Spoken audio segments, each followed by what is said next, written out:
99, Katie Hildebrand. Number 23, Chesney Dirk. Number 26, Damara Santiago.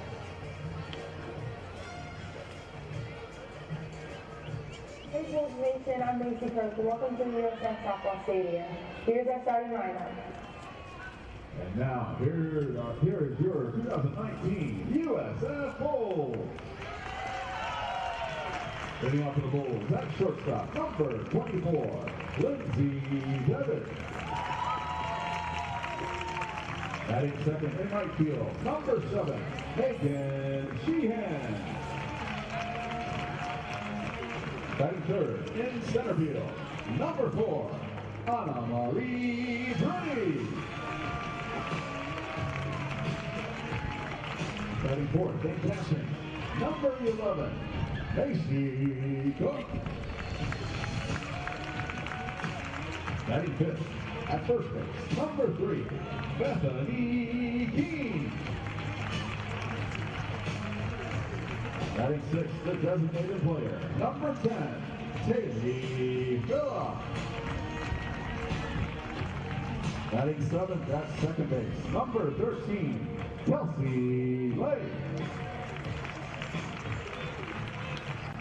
Batting eighth at third base, number 0, Ted Maldonado.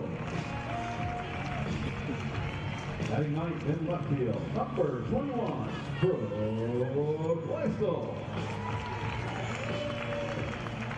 And the starting pitcher for your Bulls is number 5, Nicole Doyle. USF non-starters, number 1, Kendall Williams. Number 2, Mia Funk. Number 6, Nicole Bechtel. Number 8, Jasmine Haynes. Number 9, Madison Epperson. Number 19, Audrey Ledbetter. Number 20, J.C. Michael. Number 22, Georgina Torek. Number 23, Brooke Hartman. Number 25, Megan Hargraves. Number 26, Megan Piero. Number 29, Olivia Smith. Number 44, Riley Gore. Number 98, Brittany Hook. And number 99, Cheyenne Evans. There's more people in Assistant coaches for your Bulls are Laura Riccadoni, Jessica Moore, and Kristen Wyckoff. And the head coach here today, and there's no hotter softball team. The umpires for today's game is behind home plate, Taylor Young. At first base, Chelsea Clark. At third base, Trina Comerford. Ladies and gentlemen, please rise and remove your hats for the playing of our national anthem.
If you think that's better, then that's fine.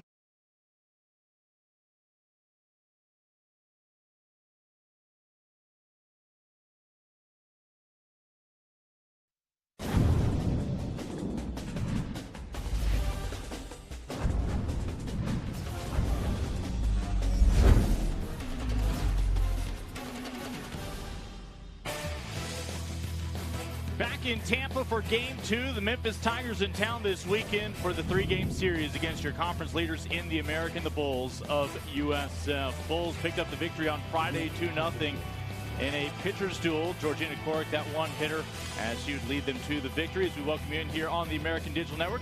Lincoln Rose, along with former ECU Pirate Jill Jelnick. And Jill, We talked about Cork and what she can do on a Friday. Dominant as usual. Today they'll go with Doyle in the circle. A chance for the Tigers, who are able to hang tight there with your conference leaders. You said it exactly. They're 7th place in the conference right now, but Memphis didn't play like it yesterday. They hung till the very end, and if they could turn around their offensive production today, it could be a different story. They could look to even the series, making an interesting series finale tomorrow. Take a look at a couple of your keys to this matchup for the visiting team. For Memphis, get ahead in the count, attack early, and get a strike in those first 3 pitches to set that tone. And then also offensively for the Tigers, make adjustments at the plate. USF has the top pitching staff in the conference, and they need to make adjustments throughout the game. Now, as for the Bulls, no runner left behind. Don't leave any runners on base. Situational hitting, you got to capitalize with runners on. And then zeroed in on 0, just play well enough to keep your team in the game, both offensively and defensively. Yeah, Ken Erickson says allowing the other team 0 runs for as long as possible is always the goal, as simple as that may sound. Talk about Bailey Smith, what a year she has had helping lead the way for the Tigers. The offensive spark for the Tigers, without a doubt, leads the team in batting average and hits. And when she goes, the team goes. And she's who you want up at the plate in clutch situations when the game's on the line. For the Bulls, their center fielder, Anna Marie Bruni. She'll be batting 3rd today. The lefty slapper with killer speed, 26 for 31. When she gets on base, be careful, watch out. That's when the Bulls offense starts to explode. Her coach insists she can beat anybody in a foot race at any given moment. When we come back, Bulls and Tigers round 2 in Tampa here on the American Digital Network. In a city known for doing things our way, there's a university that's driven to do the same, to blur the outdated line between academic pursuits and active ones. Not just to learn, but to experience, to create, solve, build, to explore and express, to lead. Because an education isn't something you get, it's something you do.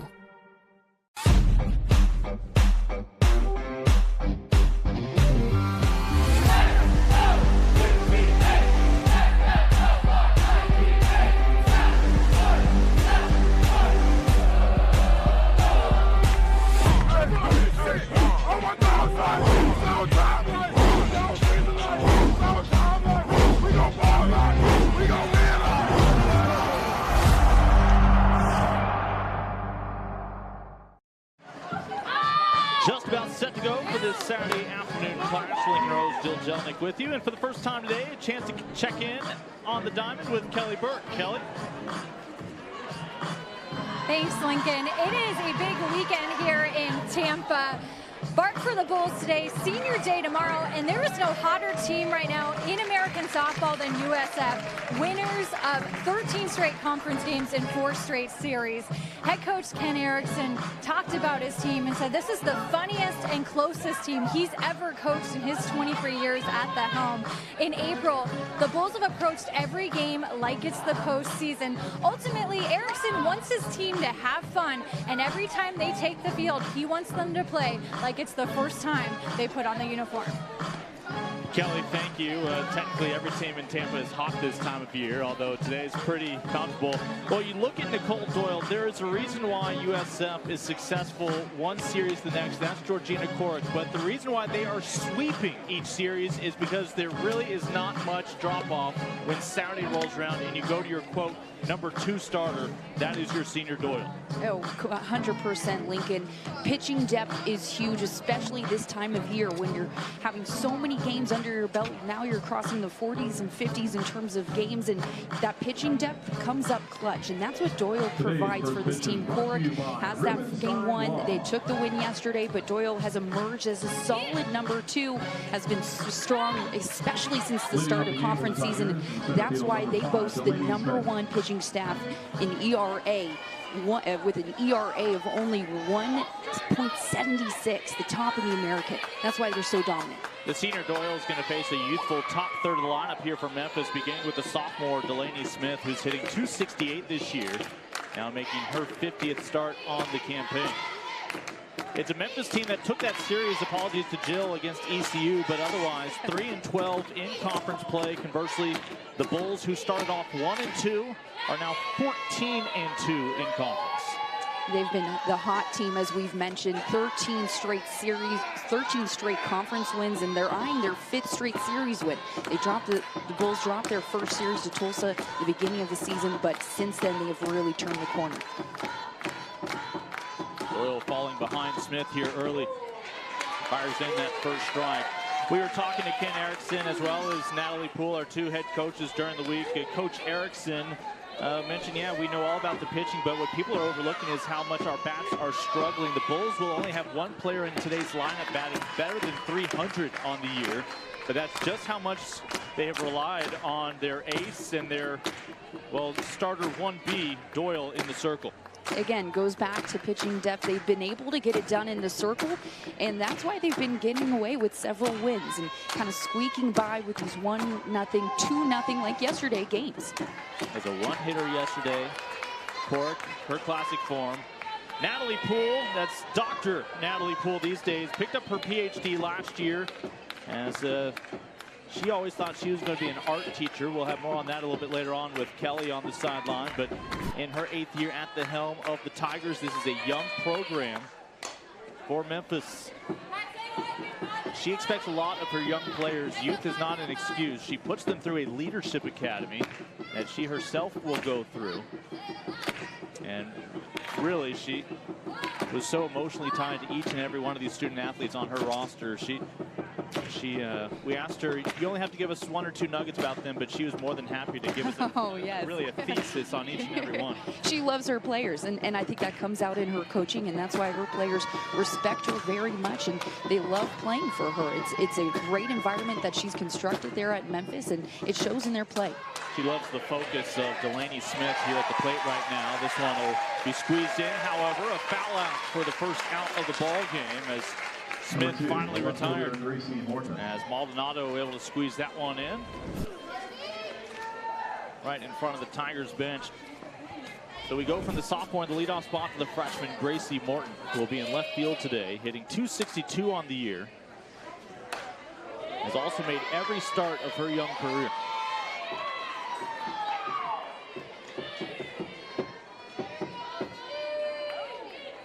Really excited about the upside of Morton from Burleson, Texas. Played the same travel ball squad as Nichols and Augst, current Tigers. Helped get her on the radar of Coach Poole, who's still moving her around the lineup, obviously in the 2 spot here today, trying to find where they can really take advantage of all of her potential. As you mentioned, just a freshman, one of 9 freshmen on this team, and sometimes that happens, especially when you have new girls coming into the program. You're not entirely sure what their upside is going to be, and Morton has proved the case that she belongs in this lineup. Her 31 RBIs, second best on the team, just 1 fewer than teammate Reagan Hadley. So she's been productive for the Tigers this year. Left-handed bat here against Doyle. This will hang up out in center underneath the honorary Bruni. 2 up, 2 down. Number 7, the shortstop, Bailey Smith. That'll give away again to another underclassman. Bailey Smith, your shortstop, a sophomore.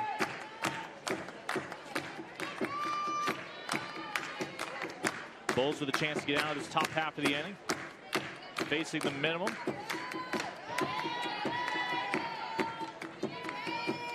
And we talked about how Natalie Poole really empowers her younger players. Smith defensively will be one of your vocal leaders out there on the diamond.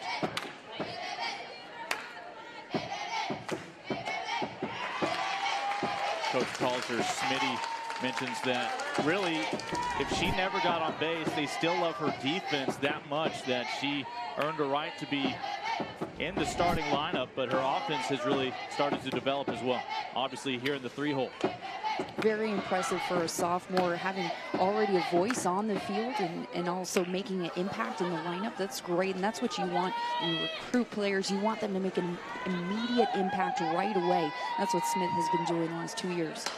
Doyle has fallen behind a couple of batters here in this first inning. This will even up the count 2-2. A foul out and a fly out so far, retiring Delaney Smith and Gracie Morton. Again, here is Bailey Smith, the pride of Henderson, Tennessee.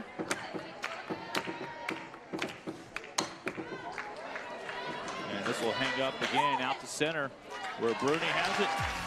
So Nicole Doyle gets the Saturday start as usual and posts a 0, much to the liking of her head coach Ken Erickson. Bulls bats arrive at the plate when we return. Home half of the first next.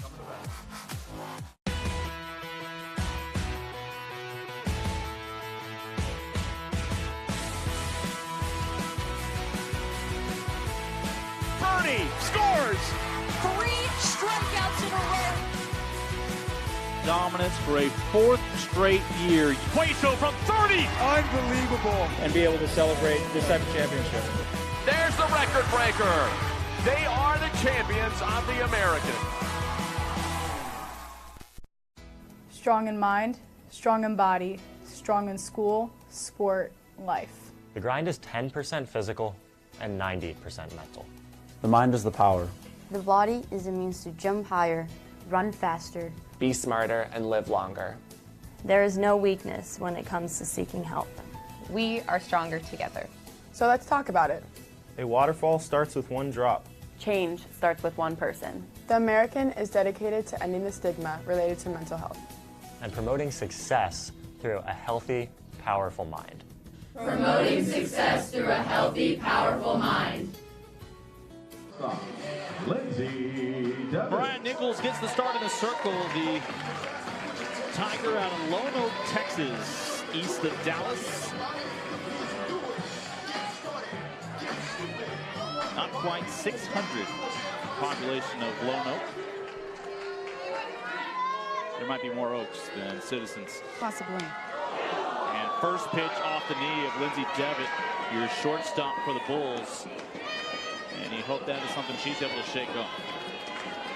Tough way to start your pitching performance. The very first pitch. Well, this is after Natalie Poole basically summed up the Houston series. Too many walks. Of course, you included all the free passes in that conversation. She said we were setting the table for them, and that's been a problem this year. You have to eliminate the free bases. If Memphis wants to compete with the top team in the conference, they cannot give them any extra chances and any extra bases. Right here, with the first pitch hitting the batter, that's not the way you want to start this.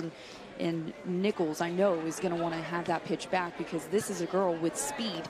Devitt is going to take advantage of this mistake now on the base path. Devitt this year 11 for 12 in stolen bases, second on the team. Gives way to the freshman Megan Sheehan. One of 3 freshmen in the lineup for the Bulls these days. Megan Sheehan. Sheehan in her first college season hitting .242 this year. Making her 47th start. So Devitt, your runner on first after the first pitch found her left knee.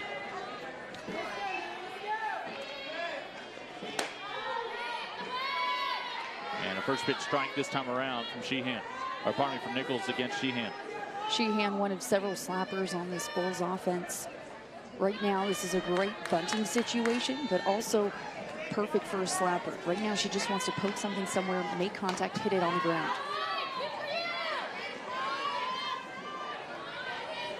Ken Erickson really high on the freshman's upside. Thinks Megan Sheehan can be a honorary Bruni, his everyday center fielder. Sheehan in right today.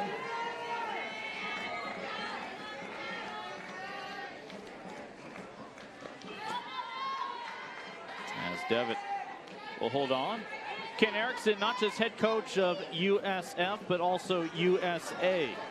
As once again, coming into this year, chosen to hang around with those Tokyo Olympics and the sport of softball returning to the national stage in 2020.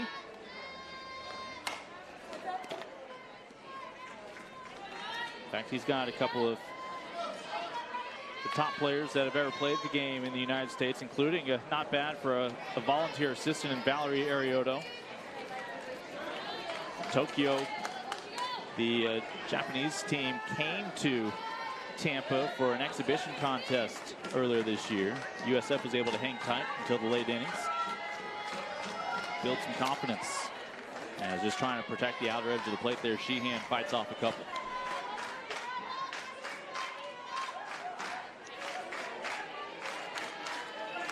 Bulls last year, after a great showing in the regular season at 14-7, would fall to Tulsa in that championship final right here in Tampa. Of course, this year Houston will host, predetermined.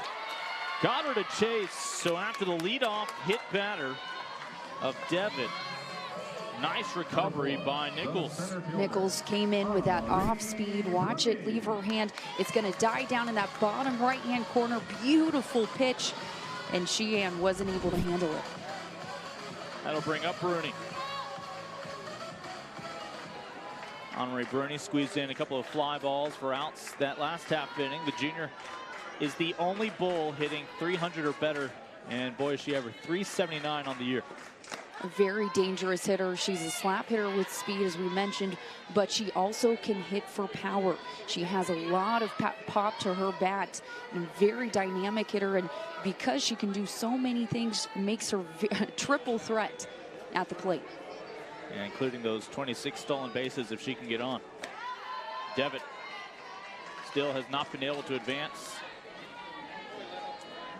Bruni and the meat of this lineup, Bruni, Cook, and Keene, have all now made each and every start this season. This is game number 52 on the year, as they have been durable.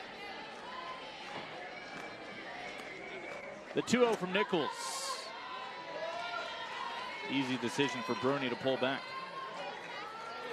Bruni showing bunt there. Obviously, that was a ball, but she's also trying to draw in her defense, the corners. Have the defense move on her, adjust to her, and then possibly even pull back for a slap.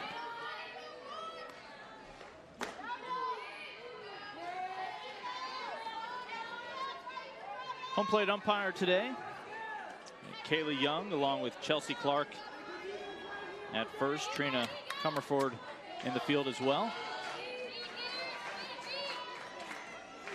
Devitt was able to advance to second, and as we talked about, Bruni uses her speed to her advantage. You see three bobbling that ball, but even if she had secured it cleanly, there was nobody on the bag in time.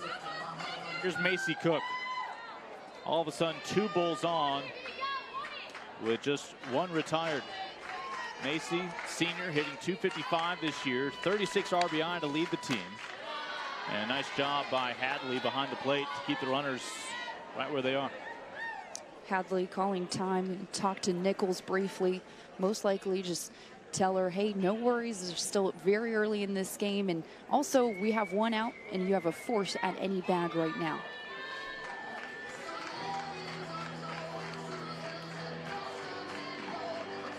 Coach Poole refers to Hadley as being the epitome of a leader. She skipped her senior year of high school, enrolled in January. Ken Erickson's going to have a change here on the base pass.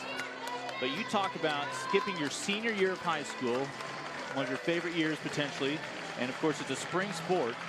Instead you enroll and you are in the lineup your freshman year, a year premature at the college level. That's Reagan Hadley's story, your catcher for the Memphis Tigers. That is the epitome of the softball program. That's who you wanted to recruit. Passionate players that are ready to go straight from the get-go. She wanted it, she made the adjustments for it, and now she's helping out her team right away. Williams now your runner for Devitt, who may still be feeling the effects of that pitch off of her left knee. So Kendall Williams, the sophomore, pinch running. You'll see Macy Cook square the bat around out in front. She's not bunting. This is actually a timely slap, and what that does is it helps her track the time of the speed and the pitch. That will hit off the hot corner. Bases are loaded with just 1 away for the home squad Bulls. Hard hit by Macy Cook. She pulled around on that inside pitch, and Davidson looked like a tough hop for her at third base. Wasn't able to play it. Now runners on every bag. Take another look. Tough play to her glove hand side. She did the best she could. Look like that hop maybe took a bad bounce.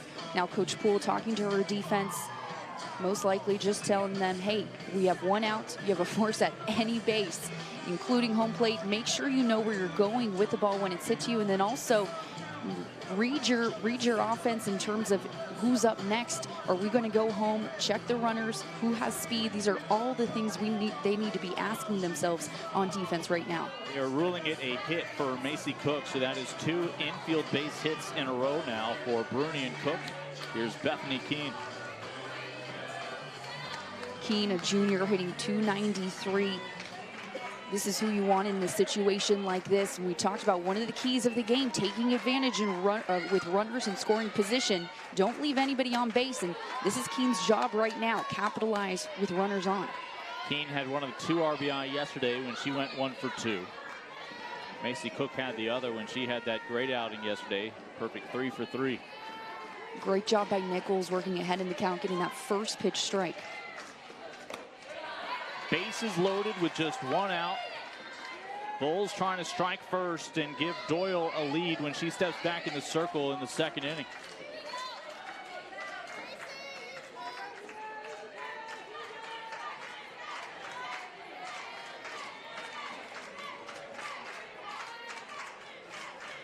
The 1-1 to Keene. Able to get around on this one. That'll drop in fair.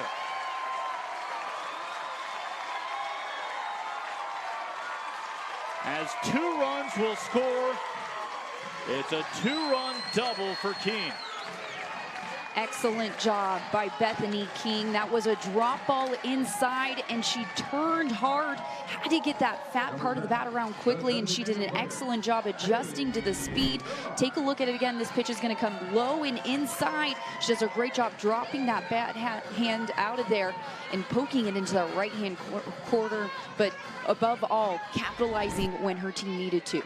So the pinch runner Williams comes home, as does Bruni. Macy Cook goes from 1st to 3rd, and there standing in your shot is Keene with the extra base RBI hit.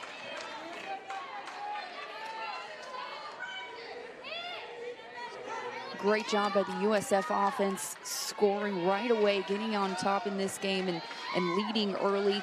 Offense is an area that they've been struggling with lately. They have the lowest batting average in the conference, but right now they're getting the job done, and they have a quick 2-0 lead.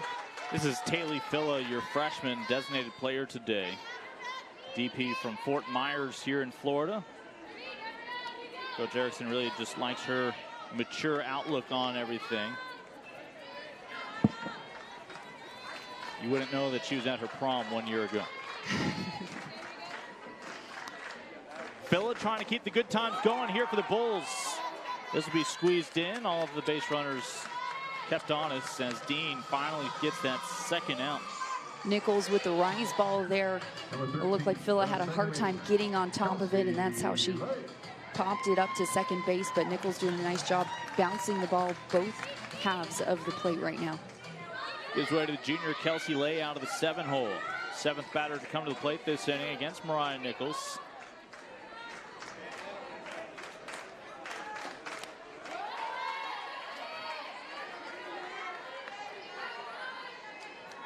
You'll see Nichols mostly work on the bottom half of the strike zone. That's where she lives, and that's because the drop ball is her go-to. That drop ball is the one that Keene got a hold of and sent it to right center, but you'll see Nichols mostly work in that drop ball as well as a screw and a curve, and that's where she likes to live, that 2nd half. However, she'll work in the rise ball when she wants to.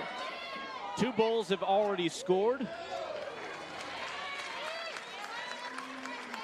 2 outs here in the 1st. Lay at the plate.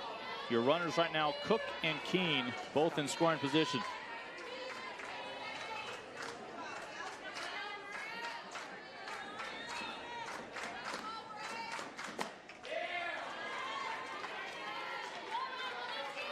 Another drop ball by Nichols. It looks like she's just missing maybe an inch below that strike zone.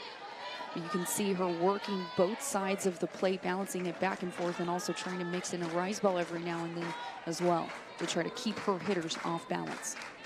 2-1 offering to get out of the inning. 7 Bulls come to the plate. It was a 2-run double from Bethany Keene that would score a pair. Bulls strike first, match their total run output from yesterday's victory. Doyle with a lead to work with when we come back. More than 7,000 student athletes rising to become champions in 22 different sports at 13 esteemed institutions across 11 states.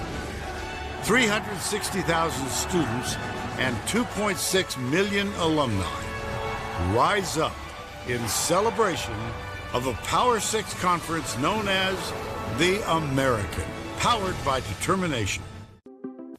Power comes in all forms. Power is a big tackle, A big save, a clutch hit. Or a game-winning shot. Power is also standing up for what is right. There is power in the sportsmanship that is displayed across the American. Power is respecting opponents, Officials, student athletes, Coaches and team representatives. power is not tolerating racial or ethnic comments, Profanities or other improper actions while at the game. The American. power for life. The American, power for life. The American, power for life.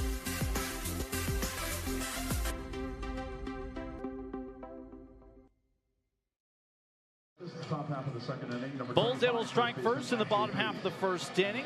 That'll give their pitcher today, Nicole Doyle, a lead to work with. Meanwhile, Natalie Poole's Tigers with a chance to answer here in the top of the second. Of course, Coach Poole picked up her 500th win earlier this year, but that wasn't always the career path. Let's check back in with Kelly. Not the career path at all. Coach Poole may never have even reached 500 career wins or even gone into coaching for that matter if she would have pursued her original plan to be an art professor. She now channels that passion for art by painting portraits of her seniors. It's a tradition Poole started early in her coaching career and says her seniors are always super curious to see how she will portray them. Poole says while the paintings are time-consuming, they are quite therapeutic. Lincoln? Thank you very much. As got a PhD last year. She thought she was going to be originally an art professor. This is the problem with having a 7-member senior class last year. She's got 5 more seniors this year. You are surprised she continues to accept transfers instead of insisting you're in the program full 4 years. That's how you know she enjoys it, because she loves doing these paintings, as we heard Kelly mention, and that is an awesome tribute. I have never heard a coach do something as artistic as that. I'm very impressed, and I'm sure her players are as well. Ashley 3 at the plate right here, and she'll pop this one up. Shortstop Devitt, after again being hit on that knee, appears to be okay. Or 1 away. Number 21. Yeah, it's not just a thing she's done here at Memphis. All 3 of her coaching stops, Coach Doyle has gone through with. Again, you don't just whip one of those paintings out in a couple of hours. That's a season-long process. But you know, it means so much to the student athletes wrapping up their careers.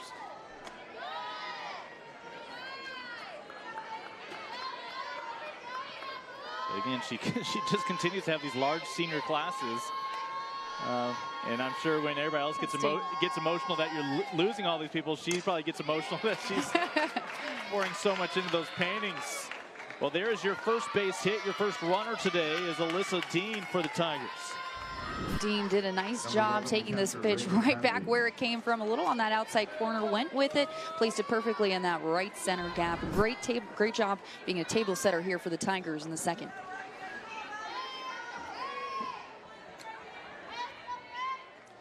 Now to Reagan Hadley. 1 out, 1 on.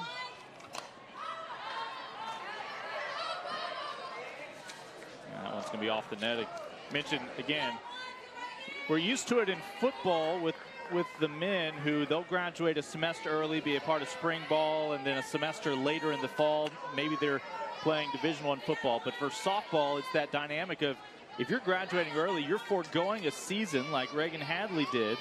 Not only that, but it wasn't just to have some practice with her future teammates. She plugged right into the lineup that year as a freshman. It speaks to her athleticism and her maturity, being able to adapt right away. Most freshmen need time to make adjustments, whether it's to the speed, which is the hardest and most difficult adjustment, the speed of the pitchers at the college level, but then also defensively, being able to jump in there and compete for a starting spot.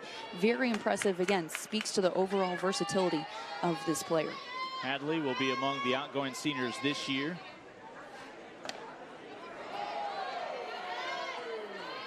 Hitting .258 this year, making her 49th start. 6 home runs this season. And her 32 RBI lead this squad. Just trying to get something going with Dean, the runner on first, 1 away. Again, Nicole Doyle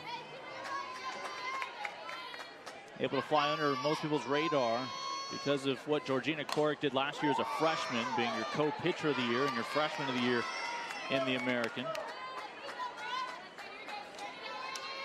But Doyle, Saturdays have belonged to her. Coach Erickson mentioned how much she's been working with assistant coach Jessica Moore. Moore played under Erickson on the USA national team, and she's done a tremendous job helping mold this pitching staff, both with Georgina Korek as well as Nicole Doyle. But Coach Erickson gives her all the credit when it comes to the performance in the circle. Here comes the payoff pitch to Hadley.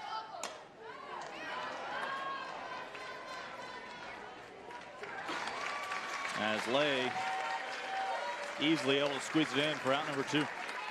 Number 00, the designated Doyle player, has done a Riley nice job getting ahead in the count and attacking on hitters early on. Her first hitter, she jumped ahead 0-1, and then this last hitter 0-1. She started with that strike, and that's what Coach Erickson says that's where her success is in, that 0-1 start, because once she gets ahead in the count, whatever she's throwing next is going to be tough. Big cut from Riley Ongst, who was 0-2 yesterday against Korek. Korek did not get into that bottom third of the lineup for a third time around. Very efficient. Korek with 7 strikeouts yesterday. Ongst went down a couple of times swinging. Just gets the barrel on this one, but it'll be out of play. Ongst down to the 7-hole today. If she can keep this inning going with the base runner on, that being Alyssa Dean still at first. We've got Sarah Ann Davidson on deck right now. Jessie Lamb will round out the lineup in the 9 spot today. And Ongst not helping Doyle out with that pitch.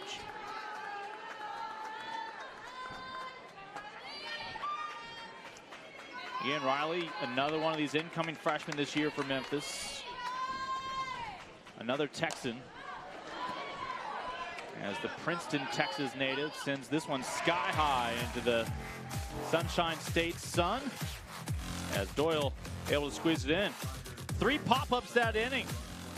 Mix it in with the first base run of the day for the Tigers, Alyssa Dean, but the Bulls' 2-run lead still intact. Powerful minds, strong in mind, strong in body. The American is dedicated to promoting success through a healthy, powerful mind. If it is okay to seek help for injuries we can see, then it needs to be okay to seek help for injuries we can't see. Mental health awareness is important because I think a lot of times it goes unnoticed in college athletics. We look after our bodies, and it's just as important to look after our mental health. It's time to end the stigma related to mental health and seeking help. End the stigma.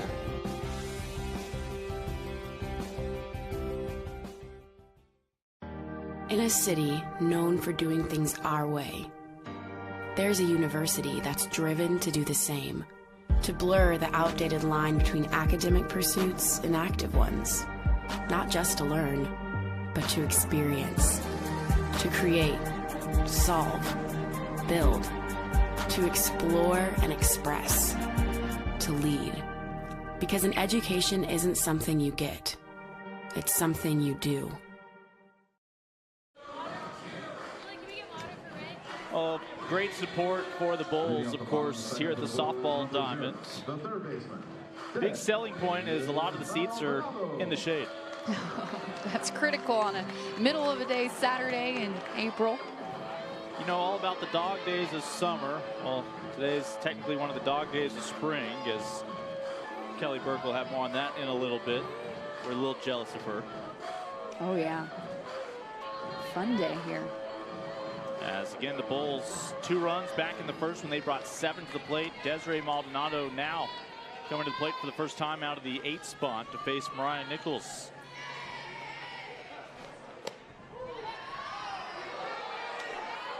Maldonado batted 9th yesterday, 0 for 2 against the pair of pitchers Perk, and Wisher for the Tigers as she goes and talks to her head coach. Ken Erickson next year maybe looking at a chance for grabbing win number 1,000. Close to a quarter century here in Tampa, including that 2012 run to the Women's College World Series in OKC. Now been to the NCAA tournament 13 the last 14 years.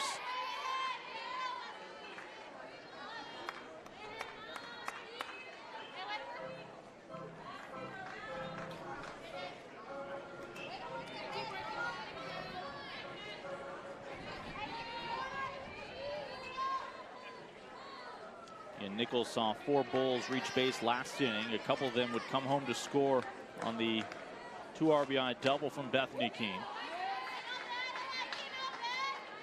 This was your final score yesterday.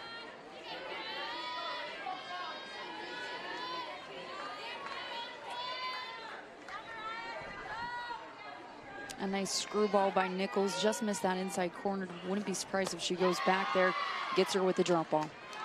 Second strikeout today for Mariah.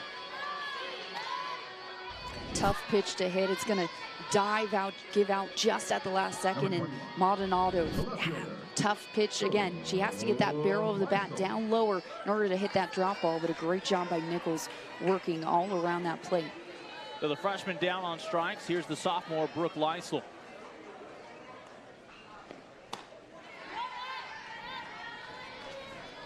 And it's a bottom third of the lineup. There hasn't been a lot of production for the Bulls. Ken Erickson doesn't try to hide that fact. He realizes this group has struggled offensively.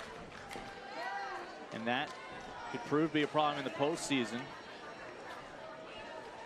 They're relying heavily on their pitching staff. That's what it comes down to. And they have the top pitching staff in the conference right now, 176 ERA, so they've been able to get away with it and almost cheat a little bit, as he told us. But you're right, that is going to play a factor in the postseason. Their offense needs to step up. That one foul as Hadley tries to barehand it. Lindsay Devitt is on deck after re-entering. It was Williams who pinch ran for her to score the first run of the ball game. Megan Sheehan in the hole.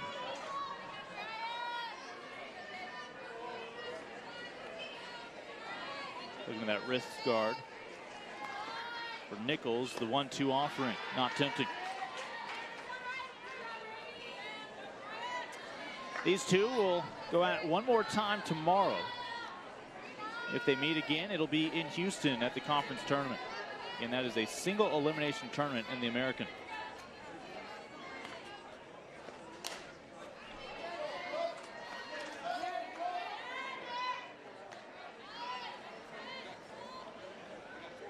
The USF program last year, 39 wins, 14 of them coming in conference play. They've already matched those 14 wins, now 14-2 in conference. After losing their opening series of conference play. They have caught fire, but again, it's been their work in the circle that has carried them. This is the second to last weekend of conference play. USF needs to take care of business this weekend, and then they have Wichita State coming up next weekend. But their goal, looking to build some momentum going into that conference tournament. Just the second free pass so far, but Lysel with the one-out walk. The first free pass went to this woman, Lindsay Devitt, who's about to step back into the box after taking that first pitch off her left knee. All of this with one out. That's your job of your 9-hole hitter. Lysel did a nice job being patient in the box. Now setting the table and turning that lineup around. Meanwhile, last weekend, Memphis and Houston only got 2 games in. They squeezed in a double header just to get in as many games as they could due to weather.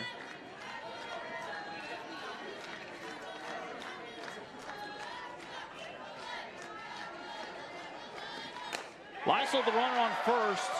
Now in scoring position, Devitt comes through with the base hit. Great job by Lindsay Devitt. A drop ball just tailing off at the very end. She did a nice job getting down on it. Look at this pitch again, right down the middle, but straightened it out. Great job by Devitt, carrying on the momentum, now moving a runner and putting her into scoring position.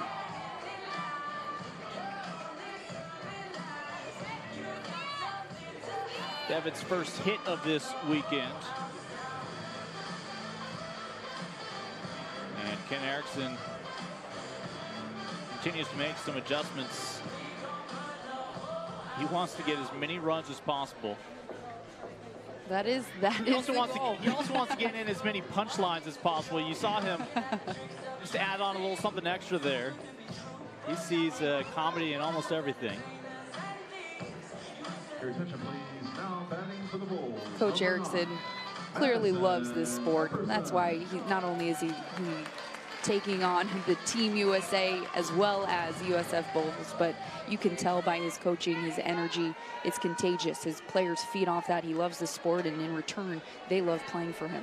Madison Epperson from right here in Tampa, where she went to Tampa Catholic, the sophomore, will be your pinch hitter for Sheehan. Sheehan struck out against Nichols last inning, but yesterday was one of the bigger sources of offense for the Bulls when Megan was 2 for 3 with a run scored.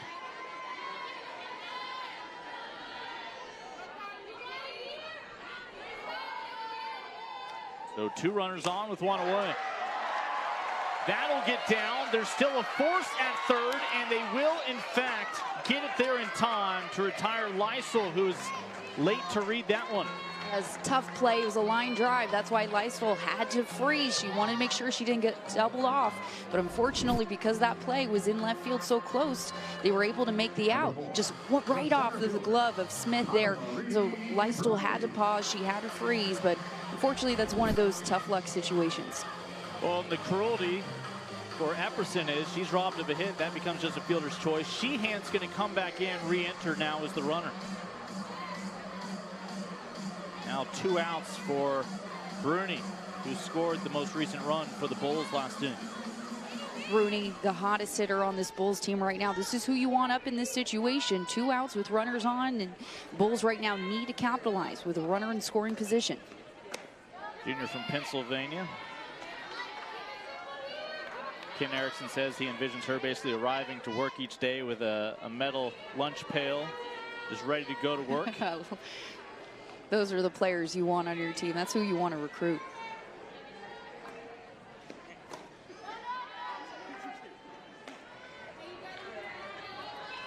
So this inning began with Nichols striking out Maldonado. Lysel would get the walk. A single for Devitt, who's in scoring position right now. And Epperson came into pinch hit, reaches on the fielder's choice with now Sheehan back in to run. So 2 on with 2 away. And almost a break for the Tigers there as that ball found the handle of the bat, but ultimately goes foul. A little bit of a check swing. Bruni tried to hold up on that one when she saw it coming up and in on her hands, but wasn't able to get out of the way in time. Look for Nichols now. She's gone inside. Look for her to go back outside, switching on both sides of the plate, bouncing the ball. And Bruni a single and a run scored last inning. That's her first hit of the weekend.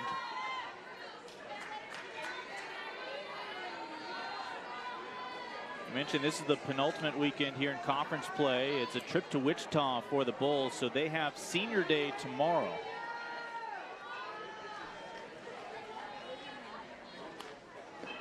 I think if Ken Erickson told his seniors he was going to paint them, they might do that as more of a threat. They would say, no, thank you, Coach. That's sweet of you, but you can just walk us out to the mound. That'd be great. Bases loaded for the Bulls with 2 outs. Great at bat by Anna Marie Bruni. Very patient. 3-1 count, and then again up and in. She had that check swing for a strike before, but then made the adjustment on that next to last pitch, drew the walk. Macy Cook singled, was stranded on third last inning. She is 4 for 4 this weekend with an RBI against these Tigers. Comes up here, bases loaded, 2 outs.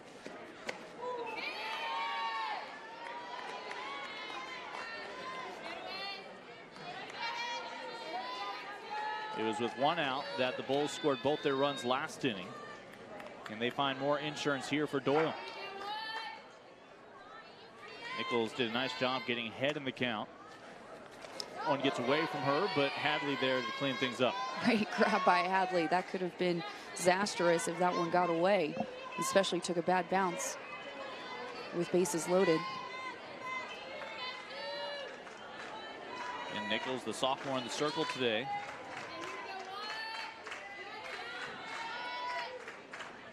Bases loaded, 2 outs, the 1-1. Hadley did her best to try to frame it.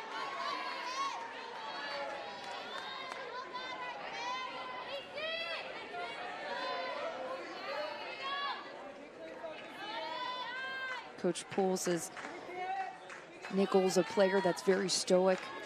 She's not going to show very much emotion on the mound. She's always focused. And the final out, simple tag of the bag there by Davidson. Bulls will load the bases, but Mariah Nichols and the defense behind her make sure that no more come home.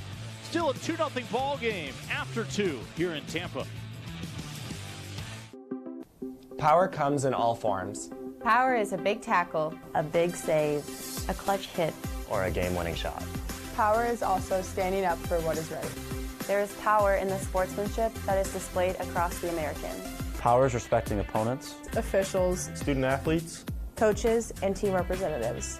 power is not tolerating racial or ethnic comments, Profanities or other improper actions while at the game. The American.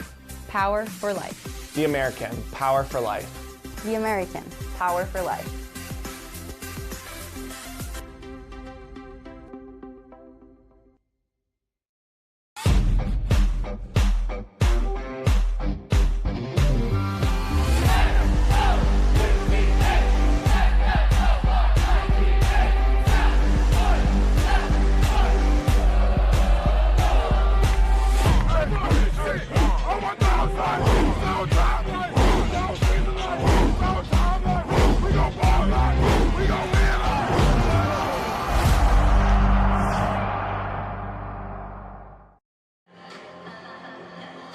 Bulls unable to add to their 2-run advantage, leave the bases loaded. Doyle still working with the lead, however. Gives us another chance here for the top of the third to check back in with Kelly. Lincoln, 3 Memphis softball student athletes got to turn their tassels early. Outfielder Alexis Castleman, first baseman Ashley Threed, and pitcher Bailey Wisher joined 11 Tigers baseball players for an early graduation ceremony. Memphis is slated to play UCF on May 4th during the campus's scheduled graduation, so the athletic department and commencement office teaming together to make sure they still got the same graduation experience. It's the 3rd straight year Memphis has honored student athletes who can't walk in their ceremony due to athletic commitments. This one, another pop-up as Doyle just continues to get those pop flies in the infield. Again, congratulations to those student athletes. Especially excited that not only do they have their degree, but they still now get to focus on softball. Best of both worlds. I have a feeling most kids these days, if you tell them instead of graduation, you want to spend that time in Disney World, they'll be, I'll take that. Play some softball, go to Disney, that'll make up for it. I've covered enough state championships that tend to overlap with high school graduations where you see the caps, gowns, but still some cleats there at the bottom. There you go. There you go. Superintendents will hand them their degrees at home plate. Work hard, have a little fun.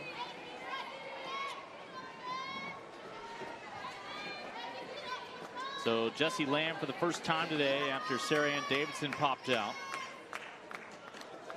What is it about Nicole Doyle who's able to get all these pop flies?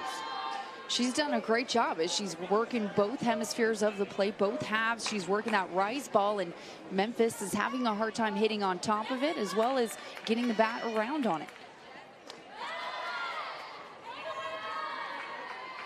Lamb among the seniors for Memphis this year. Really physically become a stronger player over her time with Coach Poole.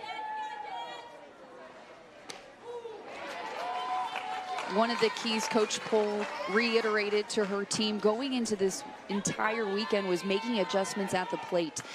With a dominant pitching staff of USF, the first place, the leading conference pitching staff, you have to make adjustments, not just at the second at, not just the third, fourth time around, but the very first at bat in between pitches. If you see Doyle coming in, jamming you inside, get around on that bat, get around that swing earlier and adjust to her.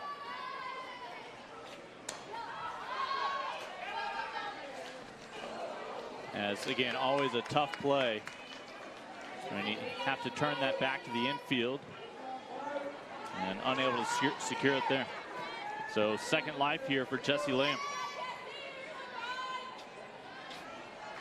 With a full count right now, Lamb as a slapper, she's just looking to make contact and slap something somewhere and make the defense make the play. But first and foremost, make contact. That will also get down foul out of play. Out of harm's way, I should say.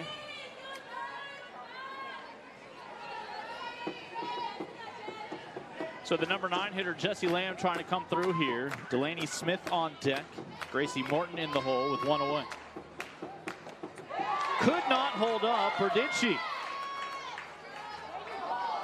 They say she did not go around. So that is a 1-out walk for Lamb. For the Tigers, number 5, center fielder Delaney Smith. Just the second base runner today for Memphis. Beautiful pitch by Doyle, may have just missed low, and it looks like she did hold up. The right call. Smith will punch this one foul. Great job by Jessie Lamb turning the lineup around. That's what you need from your 9-hole hitter. And now Smith looking to take advantage with a runner on. Coach Pohl loves Smith's spirit. Says she's always focused, but brings plenty of energy. Right now trying to dial in on perhaps driving in a run. With Lamb, the free pass a moment ago, 1 out. Smith fouled out to begin this ball game.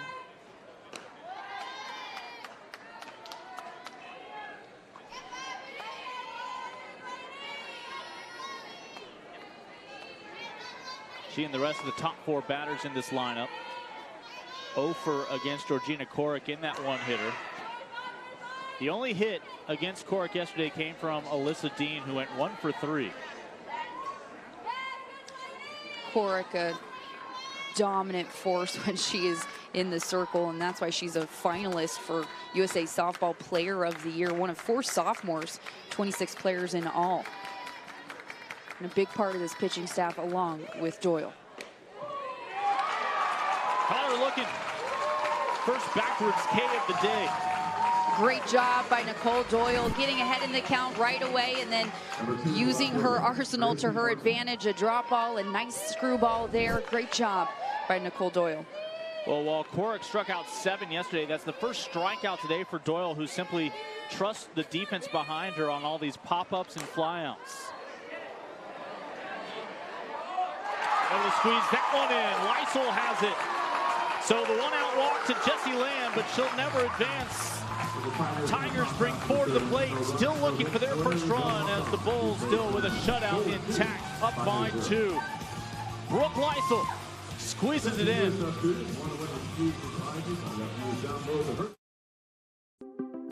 Power comes in all forms. Power is a big tackle, A big save, a clutch hit. Or a game-winning shot. Power is also standing up for what is right. There is power in the sportsmanship that is displayed across the American. Power is respecting opponents, Officials, student athletes, Coaches and team representatives. power is not tolerating racial or ethnic comments, Profanities or other improper actions while at the game. The American. power for life. The American, power for life. The American, power for life.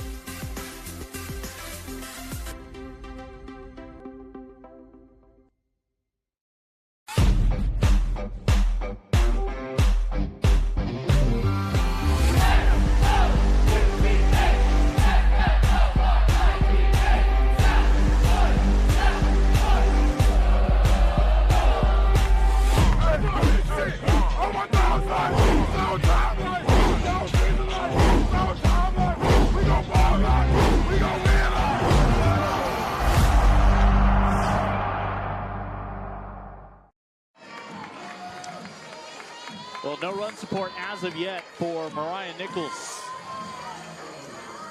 Meanwhile, at least it's just a 2-run ball game. Remember, the Bulls stranded bases loaded last inning. Here's Bethany Keene, who had the lone RBI base hit back in the first to bring home, at the time, both Williams and Bruni. So yesterday, for many people, the highlight or the headline was Corrick leading the Bulls to yet another win with a one-hitter. My favorite story was Mia Fung pinch running in that ball game. We haven't seen her yet today. Mia broke her forearm in the opening weekend of the season. It's a young woman we've seen battle back from a previous ACL tear as well. But recently, the Tampa native told Ken Erickson that she was ready to contribute. The fifth-year senior kind of forced her head coach to ask, what are you talking about? You're in a cast. And she says, I can run. And sure enough, she came in and pinch ran yesterday, picked up a stolen base.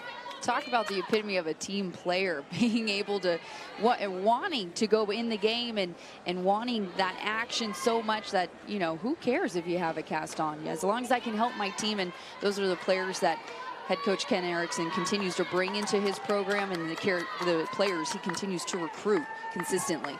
Now, obviously, for a fifth-year senior, there's no next year to come back from an injury.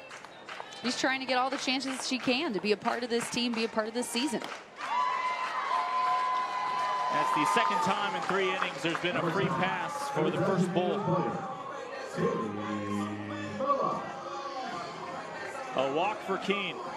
Coach Pohl reiterated going into this series, they need to eliminate the free passes, the free bases, and the pitching staff needs to jump out ahead and attack early. That was going to be a key going into this series, because Coach Pohl, as well as the Tigers, know that the USF Bulls are going to take advantage with their speed as well as their offensive power.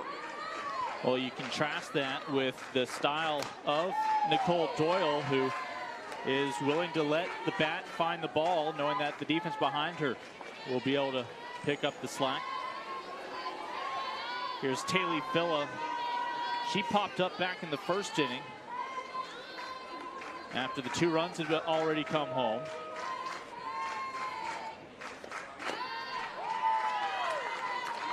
Again, Nichols working that drop ball both sides of the plate. That one a little low out of the zone inside. Already behind 2-0, and that's why Coach Pohl coming out to have a quick word. Not sure which of those 2 women by the end of the spring will have more ice on their arm. It's a great question.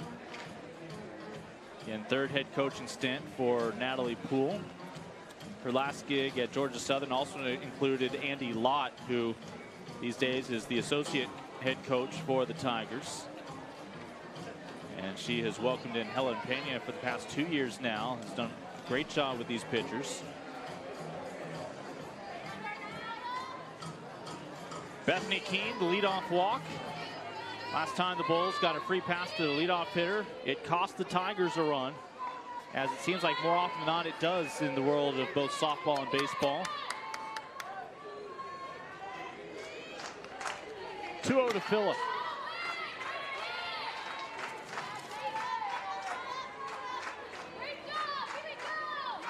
Great job by Nichols. Coming back, responding with a strike right away. Now trying to win this battle with Philla. Right back up the middle, a chance for 2. Smith to 3. They'll just get the lead runner. Nice job by Philla going back up the middle with it, but a nice job by Smith. Went to her glove hand side, did a nice job. Look at this play again. Watches it in, takes her time, steps on the bag. She knows she has to get rid of it quick, but with Philla's speed, she's only able to get the 1 out, which was the most important out, the lead out. So still a runner on first with 1 away. Here's Kelsey Lay in the bottom third of the order. Lay hit one right back to Nichols to end that first inning.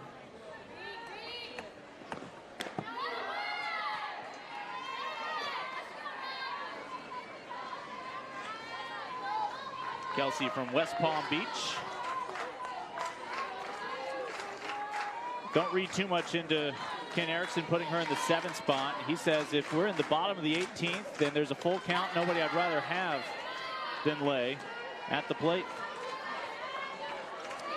Lay just missing that drop ball. Usually the adjustment you want to make on a drop ball pitcher if you're having a hard time making contact, moving up in the box. But for a slapper such as Lay, you're unable to do that. You have to stick to your footwork. Reagan Hadley mindful of the runner over on first. And Taylor Filla.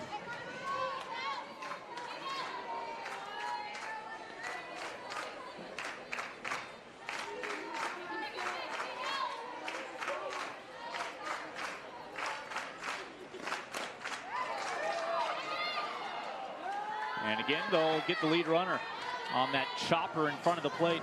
Great job by Smith. A very tough play. She had to wait for that ball to come down. It was hit. It bounced so high, but she knew she could get the lead runner. Nice toss at second to get the lead out. Nice slap. That's exactly how you want it. The perfect placement up the middle, very high, but because it was so close to second with that runner on one, it was an easy play. So 2 outs, still just a runner on first, albeit a third different runner now on the base paths. Here's Des Maldonado. Struck out against Nichols to lead off last inning. An inning in which the Bulls would load the bases but not be able to add any insurance. 1-0 from Nichols. Maldonado looking to make adjustments from her first time around. I mentioned earlier, one of the adjustments you can make on a drop ball hitter, if you're having a hard time making contact, move up in the box and meet that ball before it's able to tail off.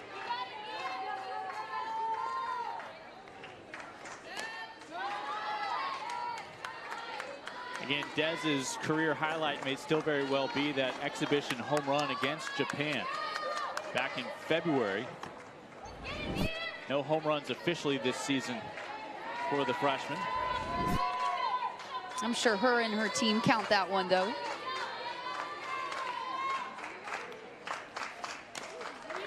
Able to get her bat around it. Davidson to 3. And the Tigers with their best inning yet.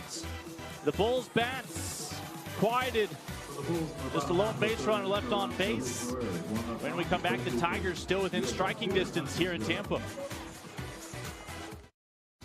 Strong in mind, strong in body, strong in school, sport, life. The grind is 10% physical and 90% mental. The mind is the power. The body is a means to jump higher, run faster, be smarter, and live longer. There is no weakness when it comes to seeking help. We are stronger together. So let's talk about it. A waterfall starts with one drop. Change starts with one person. The American is dedicated to ending the stigma related to mental health and promoting success through a healthy, powerful mind. Promoting success through a healthy, powerful mind. In a city known for doing things our way, there's a university that's driven to do the same, to blur the outdated line between academic pursuits and active ones, not just to learn, but to experience, to create, solve, build, to explore and express, to lead. Because an education isn't something you get, it's something you do.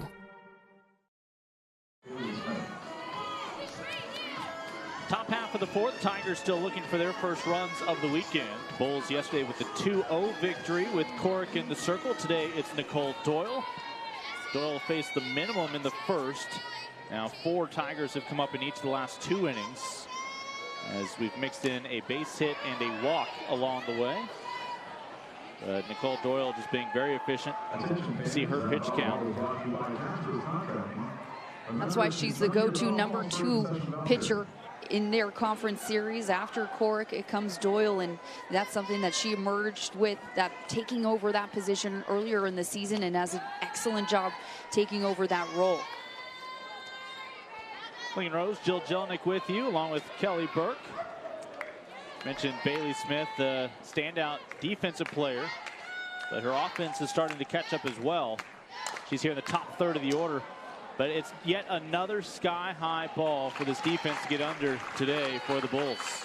Great job by Doyle. She has been able to make hitters work and also have her defense back her up behind her. That's what you need on the defensive side, of pitcher that gets it done, but also a defense that backs it up. And just a nice rise ball there. Smith got right underneath it and an easy out for Bruni. It's going to bring up Ashley Threet, celebrated her birthday on Wednesday. But it's going to be just a single pitch, and it's right back to a very busy Bruni in center today. Same exact pitch that Smith swung at the pitch before. Rise ball up in the zone, wasn't able to get on top of it, caused the easy pop-up. Now to the Louisiana native, Alyssa Dean.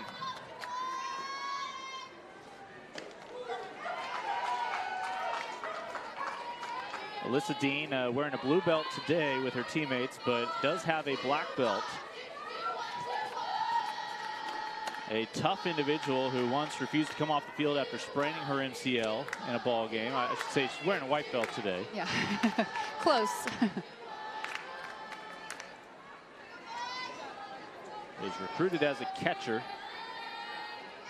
playing in the middle of the infield, a young middle infield for the Tigers this year.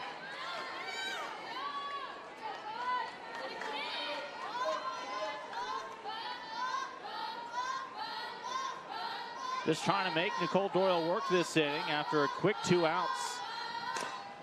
Trying to punch one through the right side as Dean is 2 for 2 today. Great job by Dean. She laid off the rise ball the pitch before and then liked what she saw here, just outside corner, maybe even missed a little inside from Doyle, but nice job by Dean going with that outside pitch, driving it where it was placed. Why is Alyssa Dean not the catcher after being recruited at that spot? Well, that's Reagan Hadley's job, at least for another month. She'll send this one out towards the wall, but just to the warning track. So after the Tigers get their second base hit of the ball game, almost able to tie it up off the bat of Hadley, but instead just another fly ball out. Nicole Doyle still working with a shutout with her Bulls.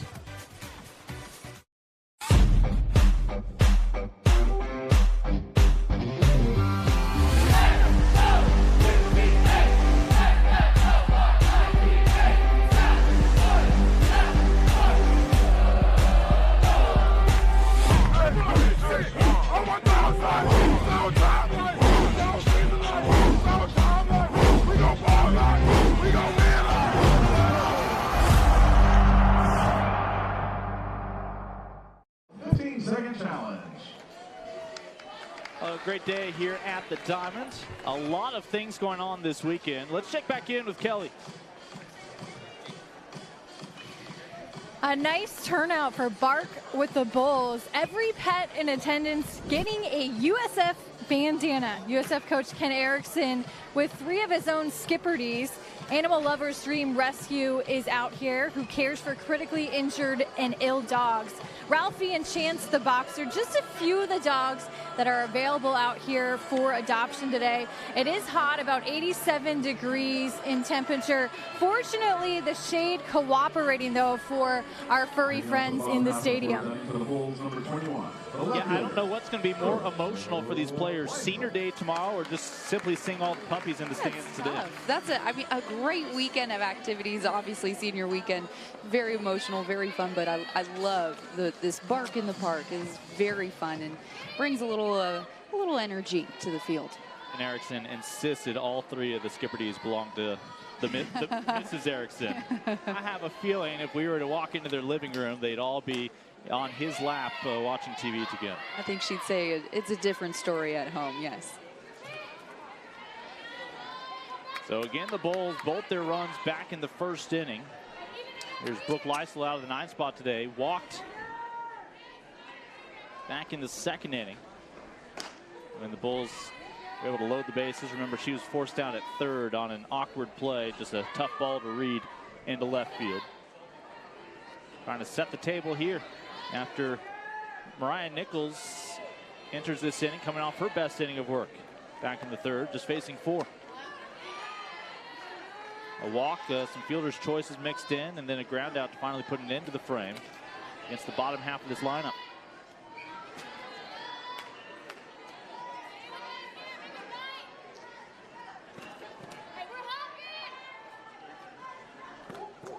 2-1 to Lysel. Little half swing over the short stump.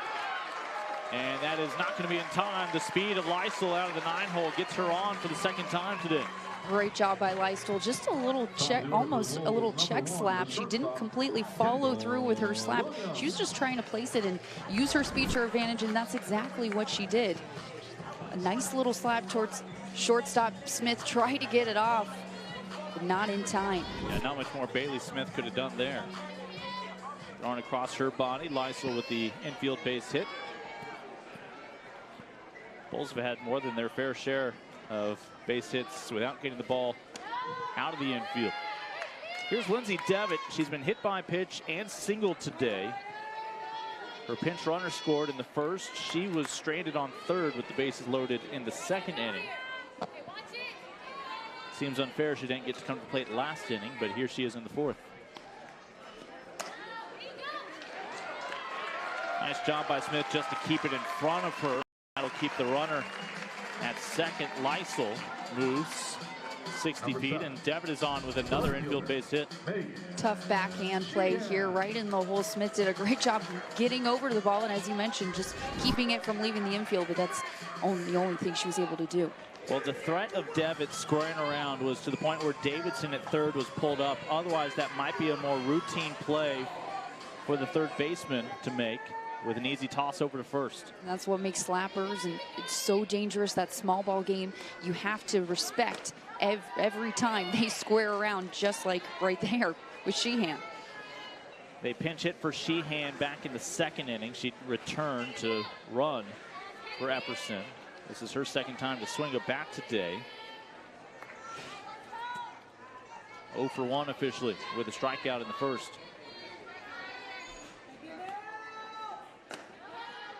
That's Brooke Lysel distracting you on our screen.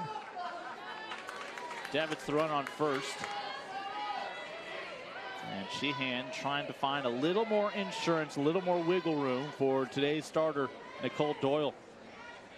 Over the last decade, you've seen the sport of softball shift over towards these slappers and the small ball game. And it's really changed the dynamic of the sport, and they've become much more popular and also very difficult to get out, and that's because they have that arsenal. They can pull around for a sneaky bunt, also a fake bunt, and then also slap or hit away. All of those weapons make them such a difficult threat and a difficult out. 2-1 to Sheehan will even up the count, the foul ball. And as you mentioned, Lincoln, it also, what that does is every time a slapper or any hitter with speed pulls around, squares around, that brings those corners in, and that changes the defensive mindset, because they have to respect not only that this hitter can drop a bunt at any time, but can also slap something their way.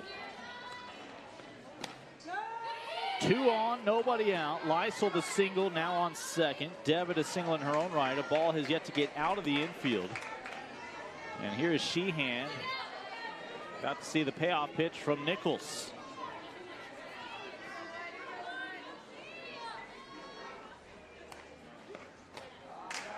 Bases loaded.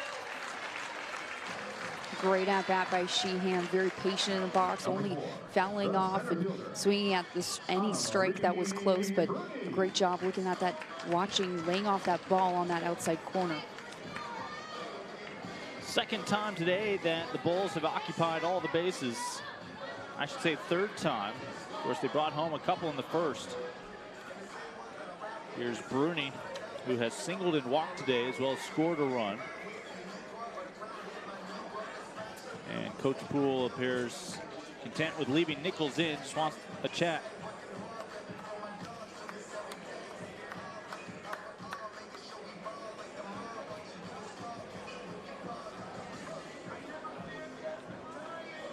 Tough situation here for Nichols, as you mentioned. Not the first time the Bulls have had bases loaded, but they've been able to get out of jams earlier in this game, and thanks to their defense as well as Nichols bouncing the ball and trying to keep batters off balance. Right now, though, most likely they're having a discussion about this player, Anna Marie Bruni, the offensive explosion for this team, hot hitter right now, and also how they want to pitch to her. And yesterday, Carly Perk, your starter for Memphis, went 5. Wisher would come in for the final inning. So far, it's been all Nichols today. She's coming off her best inning in the circle back in the third. And she would face just 4 batters. But a moment ago, she walked Sheehan to load the bases after a pair of infield singles for Devitt and Lysel. Nichols really has not been hit hard today, but it feels like more than a 2-run deficit. And that will bring a run home. That is an RBI the hard way for Anna Marie Bruni. You can tell immediately by her reaction that one stung and very well leave a mark. It's never fun to get hit by a pitch, but this one looks to have gotten her on her arm, possibly her elbow, the top half of her elbow. And you can see kind of her checking that out.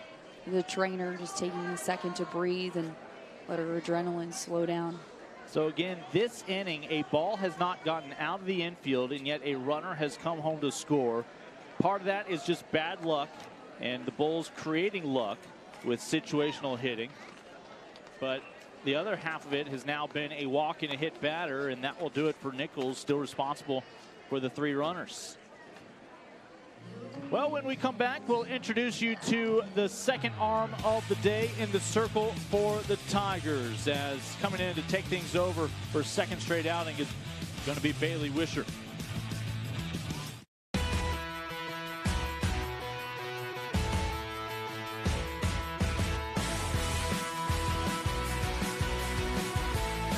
Bernie scores! 3 strikeouts in a row.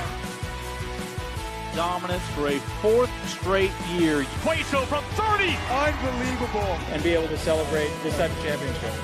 There's the record breaker. They are the champions of the American. Strong in mind, strong in body, strong in school, sport, life. The grind is 10% physical and 90% mental. The mind is the power. The body is a means to jump higher, run faster, Be smarter and live longer. There is no weakness when it comes to seeking help. We are stronger together. So let's talk about it. A waterfall starts with 1 drop. Change starts with one person. The American is dedicated to ending the stigma related to mental health. And promoting success through a healthy, powerful mind. Promoting success through a healthy, powerful mind. Well, Mariah Nichols saw 4 batters this inning, has yet to record an out. Again, some bad luck mixed in with the Bulls creating their own fortune. Here is Macy Cook trying to break this game wide open. Bases loaded, nobody out. She had the single back in the first. 1 for 2 today. And for a second straight day, again, the pitcher out of the quote-unquote bullpen is Bailey Wisher, your senior, who's really seeing more playing time in this, her final year, than she did her first 3 seasons combined. And she's been battling injuries in the past, but has really come on strong here this year. Wisher, nice job jumping out, attacking on her very first batter with that strike.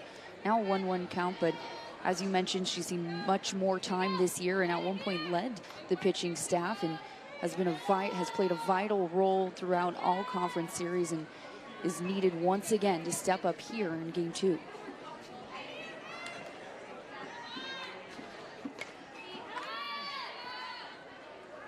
Two infield singles, a walk, and a hit batter. That was an RBI hit by pitch that has Bruni on first right now.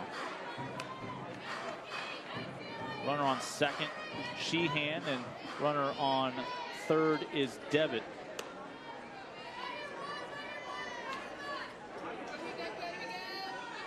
As the Tigers still looking for that first out. Could be 1 pitch away here.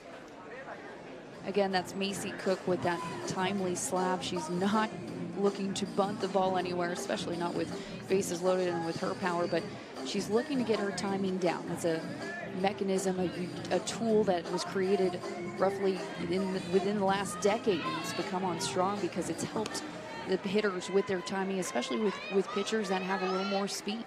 They go back when the pitcher goes back. You see a few good things that can come from that. The Houston baseball team's in town to play the Bulls over on that 90-by-90 diamond. The Houston team will, with bases loaded, keep that bat squared around just to block the vision of the catcher. They have no intention of the bat actually touching the ball, but they still keep the bat out there, surrendering the strike just so the runner can gain advantage. I love that. It goes both in both sports. It shows you how much of that game, that mental game, mental approach, and also timing plays a huge factor.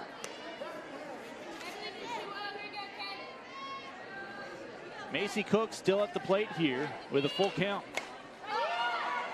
Let's see if the Tigers, no, Macy Cook will continue as all the little things rounding in favor of the home team. Great effort by Davidson there at third. A great hustle play. She knows how crucial every ball is, and they need outs right now more than anything. So if it means she has to go flying into net, she will. This is the first batter Bailey Wisher is facing today, having to earn her scholarship. Wisher threw 1 inning yesterday, walked a pair. Faced 3 batters. A nice change up there by Wisher, mixing in the off speed. The key here, keeping the hitter off balance, whether it's bouncing the ball both hemispheres, both sides, all 4 quadrants, or mixing in that off speed. Bailey threw 21 pitches yesterday in relief for Carly Perk. Bases loaded for the Bulls. Already have plated 1. And this is infield fly rule. Runners will hold. And that's your first out. Number 3. Good job by Wisher, coming in right away, jumping on the hitter, getting ahead in the count, and battling back and forth, making her pop up with that ball high in the zone, helping her cause out as well as the team. Well, that camera angle a moment ago at least confirmed that there are outfielders this inning for the Tigers. They have not been necessary, though. Bethany Keene today, a 2-run double in the first, walked in the third. And she has a chance to pad some more stats here with bases loaded, 1 away. And we've already seen Brooke Lysel come home and score this inning.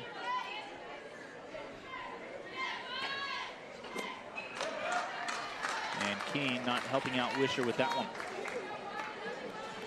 Haley Filla on deck. Kelsey Lay in the hole. Home half of the 4th inning here on the American Digital Network. Reminder, next time we'll have softball, and next month we'll be in Houston, conference tournament, all of the early rounds, before handing off the championship game to our friends over at ESPN. Speaking of Disney, you'll be able to catch each and every postseason matchup if you can't make it out to Houston. Bulls able to host last year. Came up just short in that championship of the automatic bid. 4 straight balls. Yeah, another bases loaded walk. This time Wisher brings home Keene, who is still, number 10. I should say, this time Keene's walk will bring home Devitt, as our starter Mariah Nichols from Memphis still responsible for your runners in scoring position, Sheehan and Bruni. Wisher inherited a tough situation with bases loaded, but she has to throw strikes. Bottom line, so Coach Poole has preached all season long, you have to jump ahead and you have to pitch strikes. Stop giving other teams more chances with free bases and free passes, especially to the top team in the conference that will take advantage of it right away. I was watching a Little League game about a week back, and you realize it's not just the kids, it's grown adults. They just feel this pressure to have to strike out a batter and not let that bat hit the ball. And sometimes the best advice is let the bat hit that ball and you'll have a chance to make a defensive play. That time they'll trade a run for the second out. Phillip did a great job getting that fat part of the barrel around, scoring early, making contact and pushing that ball into the ground for the sacrifice bunt. A great job getting another run across. So Phillip comes through. You still have 2 in scoring position. Bruni, who was hit by a pitch, and Keene, who was walked. Here's Kelsey Lay out of the 7th spot, 0 for 2 today.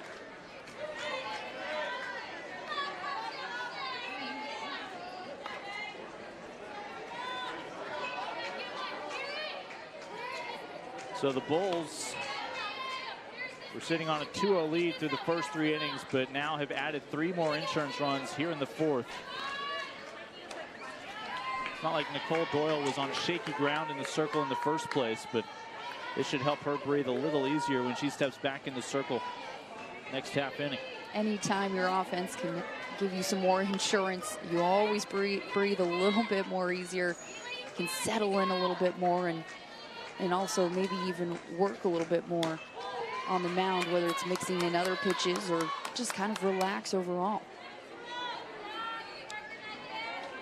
Wisher inherited bases loaded. 2 of those 3 runners have since come home. Bruni on third, still the responsibility of Nichols. Trying to get that 3rd out here with Lay at the plate and 2 on. And Bailey Smith was determined to find the punctuation on the inning right there. Strong throw over to the glove of 3, but not before the Bulls plate 3. Tigers are staring at a 5-run deficit heading into the 5th inning. More than 7,000 student athletes rising to become champions in 22 different sports at 13 esteemed institutions across 11 states. 360,000 students and 2.6 million alumni rise up in celebration of a Power 6 conference known as the American, powered by determination.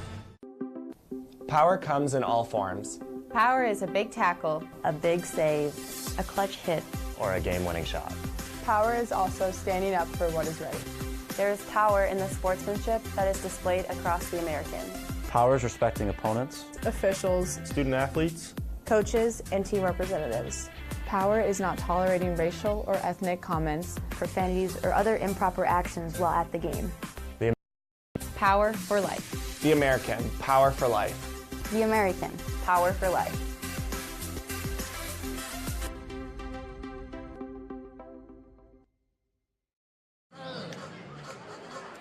Well, it is a arms race when you talk about facilities, as here at Tampa, you've got them.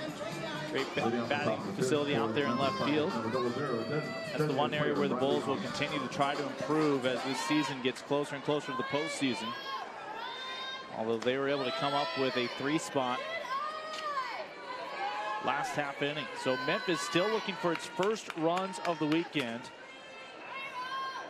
You don't get that much of a break when Georgina Corrick gets a day off and Nicole Doyle, the senior, steps in. Doyle, that swing and a miss reminds you she only has 1 strikeout today. That's just not a big part of her priorities. She wants outs, and she has been very effective today. This is Riley Onks, your DP, 0 for 1. Only other appearance back in the 2nd, popped out to Doyle to end the inning. Attention fans, that foul ball is brought to you by Jasper's Contracting. Remember, correct me if I'm wrong, have there been any ground ball outs in this game for Memphis? I'm trying to recall what the last out was last inning. And pop up. Otherwise, my scorebook is all fly outs and pop outs.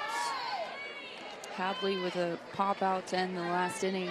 Not a lot of ground balls today. So other than Alyssa Dean's 2 singles, a softball has not touched the playing surface here in Tampa off the bat of a Tiger. And this is exhibit 35. It's Doyle's rise ball. I'll tell you that right now. Her rise, it's deceivingly out of the zone. It looks like it's coming in right on plane, but then it jumps the last second, and Memphis right now needs to make that adjustment. Now they're coming around for the 2nd time, and they have to make those adjustments at the plate. One of the keys that head coach Nicole Poole preached going into this series, especially with a dominant pitching staff. Here's Sarah Ann Davidson.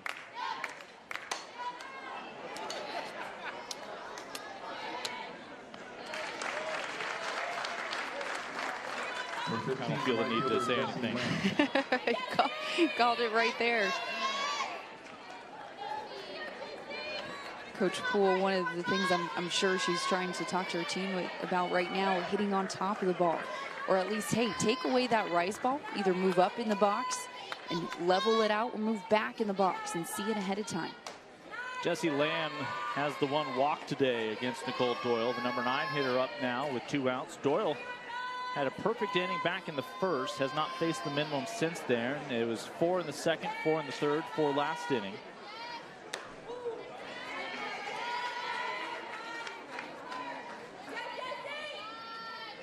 Lamb out of Metropolis, Illinois, the senior.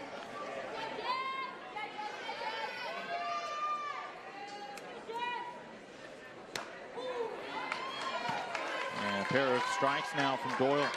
Last 2 pitches have been low in the zone, bottom of that strike zone. Don't be surprised right now if Doyle goes to a rise, something high.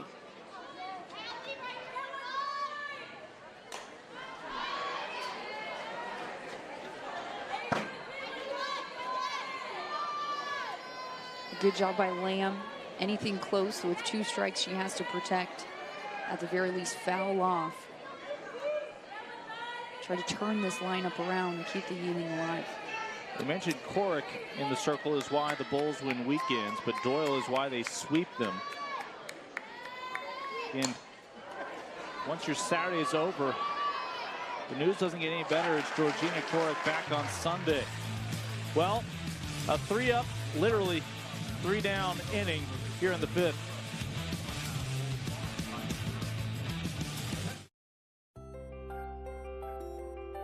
Powerful minds, strong in mind, Strong in body. the American is dedicated To promoting success. Through a healthy, powerful mind. If it is okay to seek help, for injuries we can see. then it needs to be okay to seek help for injuries we can't see. Mental health awareness is important because I think a lot of times it goes unnoticed in college athletics. We look after our bodies, and it's just as important to look after our mental health. It's time to end the stigma Related to mental health, and seeking help.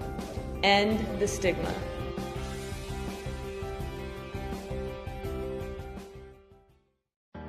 In a city known for doing things our way, there's a university that's driven to do the same, to blur the outdated line between academic pursuits and active ones.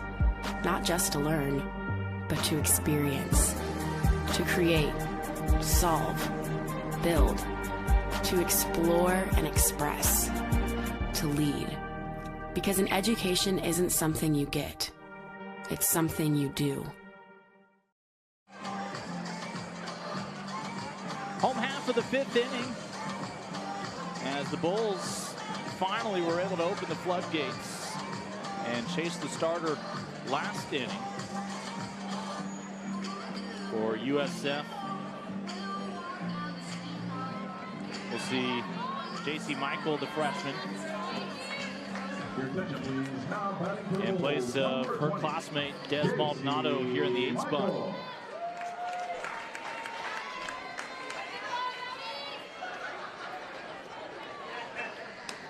J.C. from Mount Dora here in Florida. Shows up every day, eager to learn. As Ann Erickson puts her now in the 8th spot. Brooke Leisel in the on-deck circles. Been productive out of the 9-hole today with a walk, a run scored, and a single.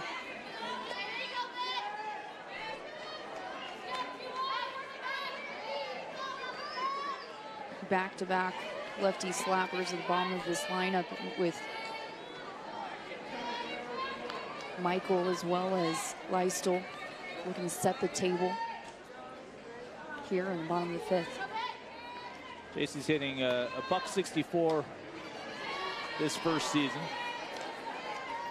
Actually hitting almost twice as well just when she leads off an inning like she is here, a 300 hitter. See if she can set the table.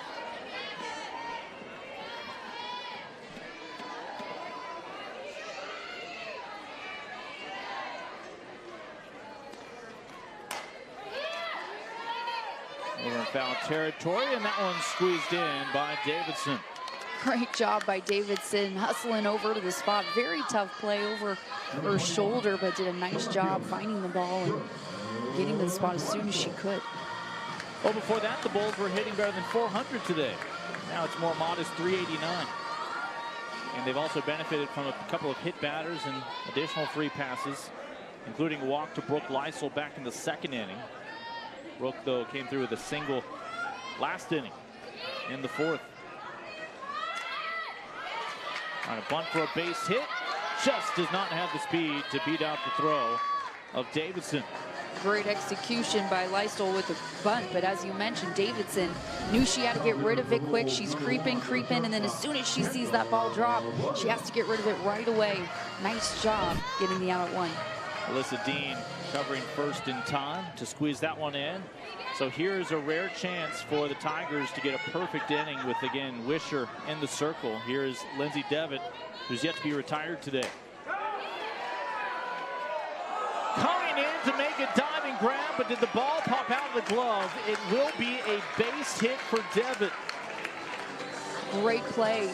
Dives out for it. Smith almost had it. You can see that ball pop out at the end. Does a nice job waiting for it. Lays out. It looks like it almost got caught in between, but it did come out at the end. Tough play. Looked like it may have actually dropped right in front of the glove. Unfortunately, did not take a big hop past Smith. So Devitt is 3 for 3 today, as well as being hit by pitch. Has scored a run. Back to Megan Sheehan. Scored last inning after being walked. Sheehan there showed bunt, then pulled back. A little bit of a fake bunt slap, trying to keep the corners guessing as well as the middle infielders. You can see the middle infielders are several steps in right now. They're in slap territory. They know they have to respect the slapper, but they also have to be heads up for the double play at the middle. Runner going, and the throw just a tad high, although it was a nice adjustment by Dean to get that tag down on the spikes. But again, Williams is back in to run. And she able to capitalize on her speed. Second time she's run today for Devitt.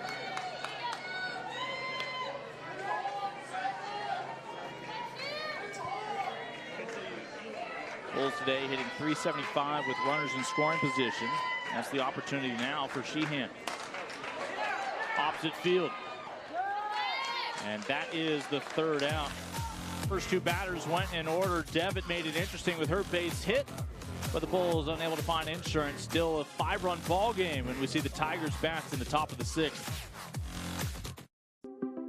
Power comes in all forms.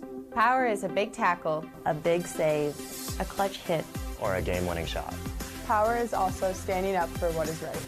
There is power in the sportsmanship that is displayed across the American. Power is respecting opponents, Officials, student athletes, coaches, and team representatives. power is not tolerating racial or ethnic comments, Profanities or other improper actions while at the game. The American. Power for life. The American. Power for life. The American. Power for life.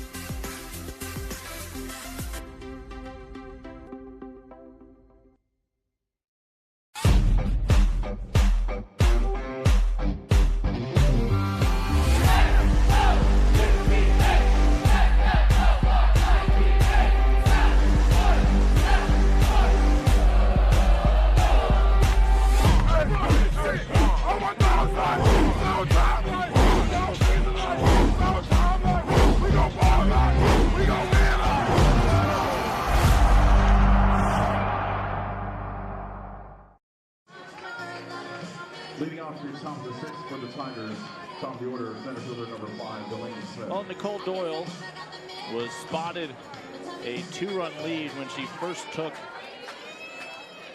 the circle in the second inning. And that lead has just continued to grow. That is going to be your first chopper through the infield, and it results in a base hit.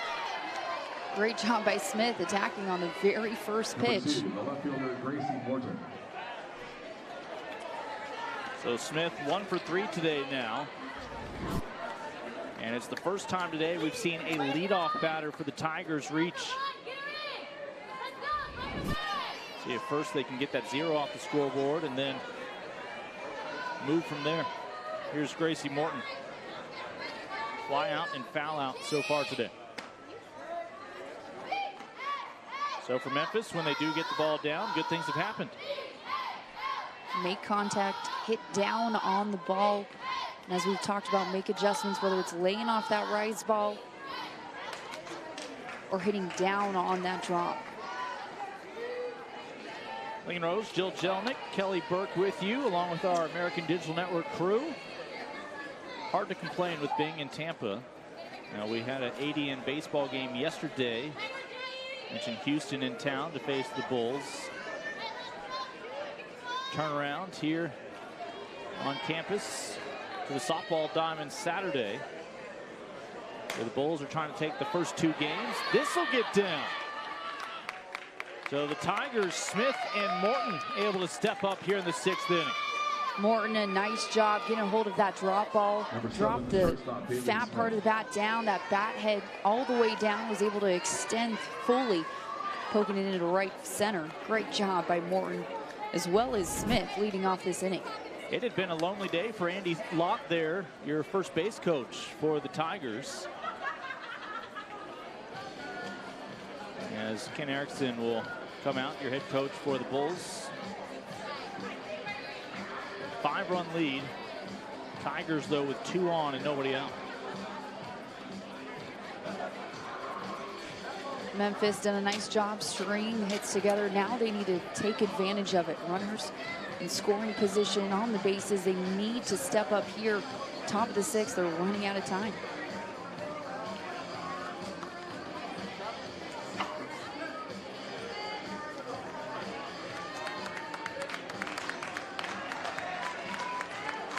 So Bailey Smith due up here. 0 for 2 today with a couple of flyouts to center. Nobody better you want in this situation than Bailey Smith. Leads the team, 355, the hottest hitter on the team right now. And even though she's just a sophomore, has taken on a leadership role and is definitely the meat and the offensive spark of this lineup.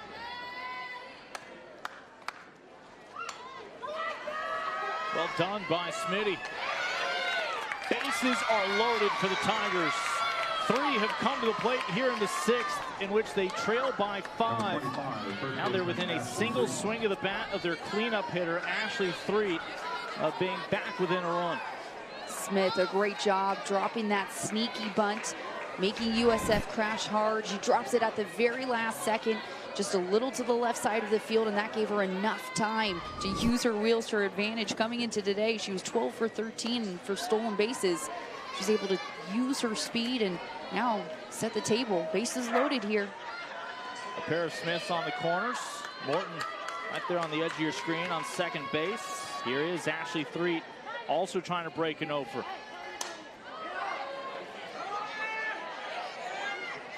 And the Bulls couldn't help themselves out there, as the at-bat for Threet will continue. So each of the last 3 Tigers have come up 0 for 2 today. Each able to come through with a base hit. That's exactly what now Threet's trying to do.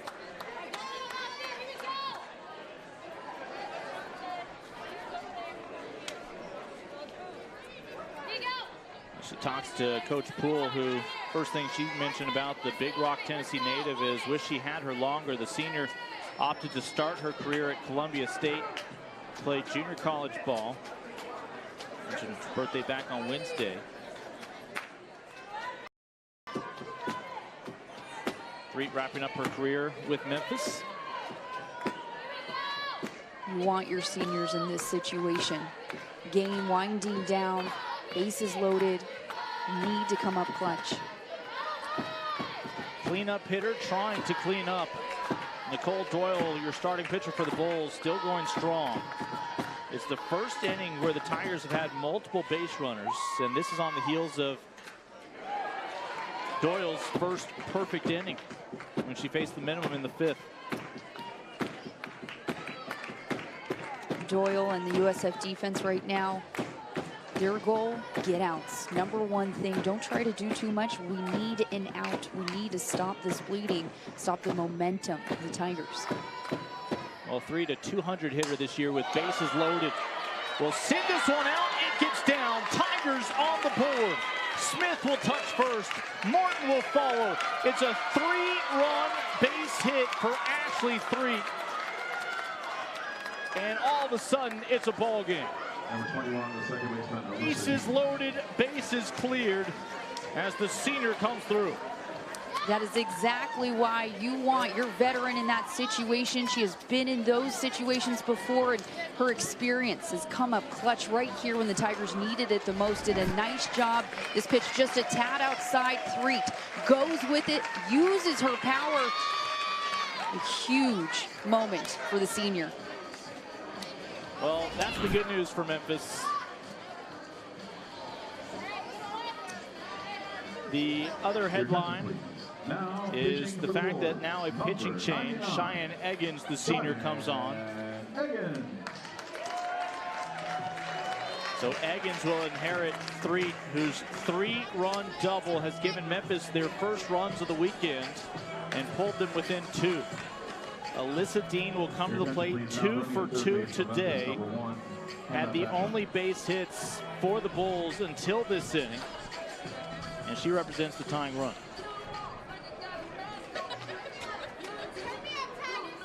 Eggins out of Vienna, Ohio. And again, it's easy to forget that Corrick is the young one on this staff.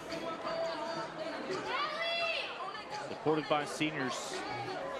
Again, the move for Erickson here is not going to Corrick. He just wants her to be fresh tomorrow, go the distance.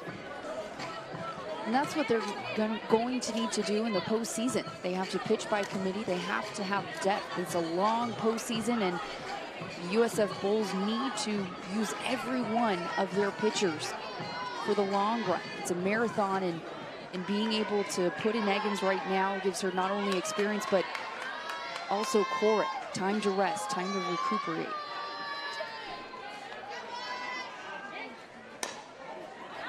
Another ball chopped through the infield. Moves the runner over to third. But that is your first out. Nice play by Devin at short. A tough hop. She has to charge this one and throw off foot. Very difficult throw to make, but she is able to get rid of it just in time.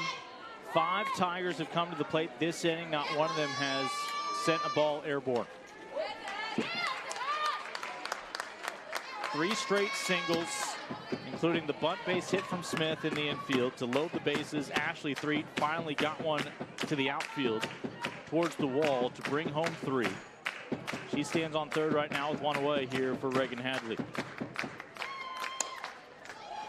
Hitting is contagious, and the Tigers are proving that right now. Threet, as you mentioned, with the big 3-run double. However, you have to give credit to the top of the lineup. Smith, Morton, and Bailey Smith. They got it done. They set the table ahead of her. Back-to-back hits, and Threet was able to capitalize and come through. Hadley trying to become the most recent Tiger to break an 0 for. Not going to happen. Eggins has come in, recorded a pair of outs. What a great job by Cheyenne Eggins. Coming in a tough situation, inheriting a runner on, but was able to sit down the batter. And nice inside pitch just on that inside corner. Great job by Eggins. Here's Riley Ongst, also 0 for 2 today, as were the first 4 batters who all reached this inning. Well, Eggins comes in, settles things down, inherits a runner on, keeps that runner stranded, bases 3, finds those 3 outs. It is a 2-run lead for the Bulls.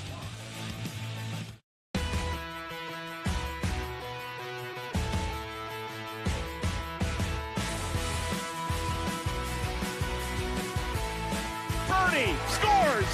3 strikeouts in a row. Dominance for a 4th straight year. Cueto from 30! Unbelievable. And be able to celebrate this type of championship. There's the record breaker. They are the champions of the American.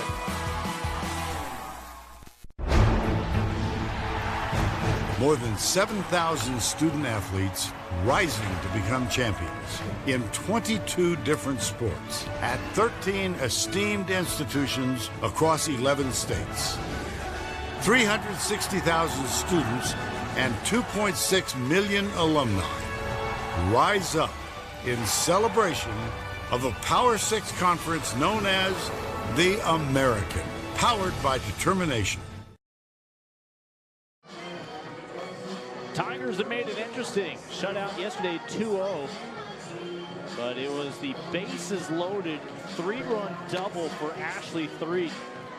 That's a lot of Tigers, a therapeutic 6th inning, able to break overs today. Now, can the Bulls reclaim some insurance here in the home half of the 6th? If it's up to USF, this is the last time we see them bring bats to the plate.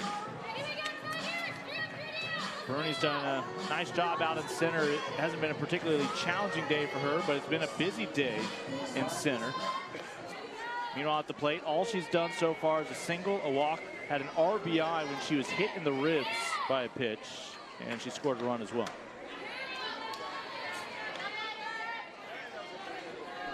So Bruni officially is 1 for 1 today with a run scored, a run driven in, but has run the bases all 3 times. They're stranded on 3rd, back in the 4th.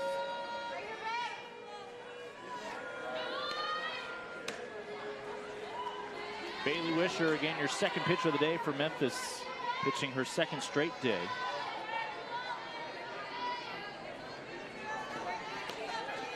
Wisher tends to change speed, use her off speed and change up.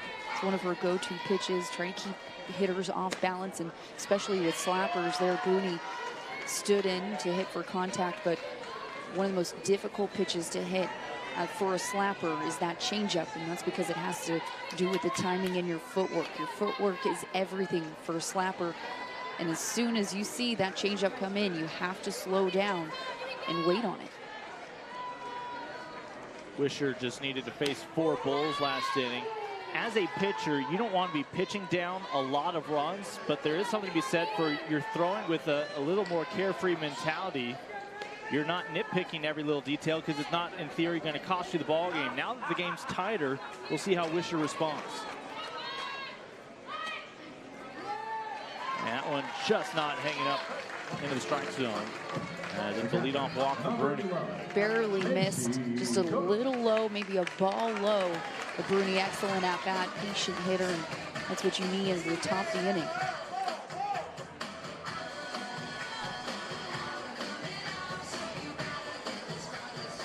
Fourth time today, the Bulls have gotten their leadoff batter on. 3rd time, it's been with a free pass. They've only scored 1 of the first 2 occasions on the free pass storyline. 2 of the 3 times so far today overall. We're back to Macy Cook. 1 for 3. Pop up the infield fly rule back in the 4th inning. Bruni, your runner on first, leads the Bulls in stolen bases, 26 for 31 this season. Don't be surprised if she tries to steal another base. You can hear the Tigers dugout every single pitch. They say no go, or you may hear once she takes off, gone, runner gone. Funny, right as you said that, I thought you were going to finish your sentence another way, because you can also hear not tigers, but dogs. Dogs as well, yes. Yeah, you can hear some barks at the park. Mixed in with those tiger roars. What you said was a little more applicable to a deeper dive into the ball game. Good, okay. I'm just more easily distracted. As I'm sure the fans are here today. Runner on, nobody out for Cook. Bruni with the leadoff walk. Her 3rd free pass day for Anna Marie Bruni against these 2 Tiger pitchers.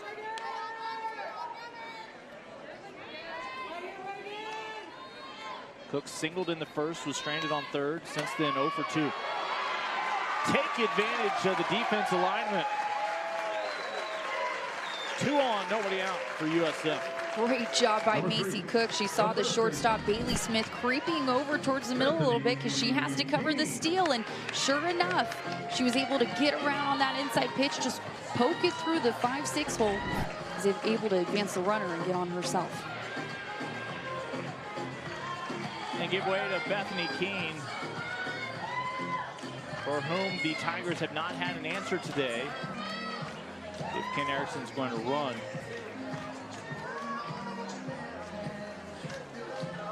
For his catcher. I was not suggesting that Ken himself. You might have a little get up. Your attention, please. Now running for the Bulls at first base, number 2, Mia Fung. And it will be Mia Fung for a second straight day. An ovation for the 5th-year senior who's going to come on and run with that cast. You could hear the crowd cheer for her just a little bit louder. Very energetic because they love to see their seniors get in, but especially her with her story. Anybody that's ready to go and run with a cast, she's ready to play. She wants to be a part of this team. Mia stole a base yesterday. Obviously, she's at the mercy of Bruni in front of her on second. There is Mia. And broke her forearm opening weekend of her senior season. Anytime you suffer an injury, it's going to be painful both physically and mentally and emotionally. But your senior year, it's tough to handle. She, as you mentioned, a 5th-year senior, but she's trying to get in any way that she can. Make the most of her final season. Batter Bethany Keene, the 2-run double back in the first. Has since walked in the third, and then the bases loaded RBI walk in the fourth. Twice today, the Bulls have found an RBI without even putting a bat on a ball. 1 walk and 1 hit batter.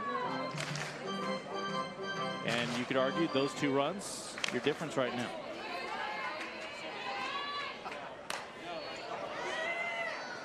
Free passes have still been an issue that Memphis is battling. They are certainly mindful of it. It's not something that you can get away with against the top team in the conference. No, and also a very patient team, disciplined team, and a team that's looking to improve offensively.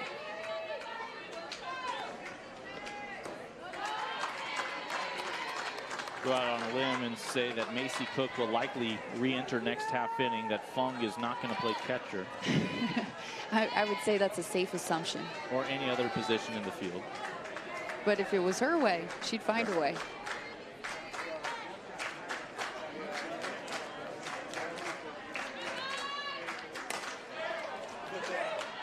As this will get down, foul ball. Change up low in the zone there from Wisher. So neither starting pitcher still in the ball game. It is still Nicole Doyle in line for a victory. If the Bulls can hang on, it would be a save for Eggins.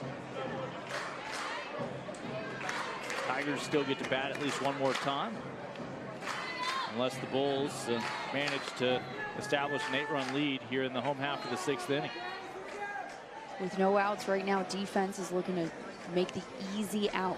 Whatever base is closest, they have to get outs. Wisher not giving Keene much to work with, just forcing her to battle on the edge of the plate.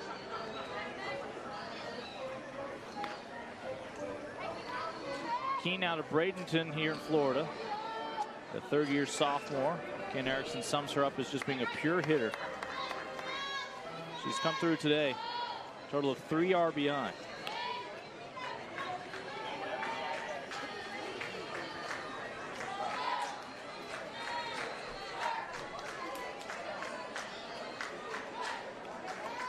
The 2-2.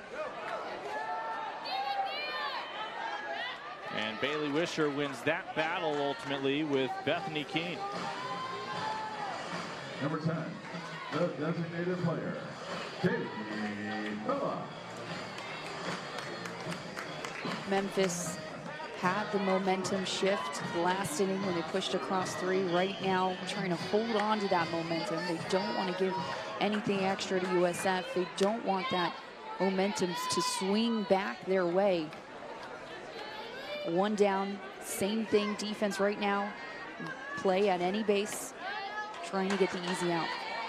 Taylor came through with a sacrifice bunt.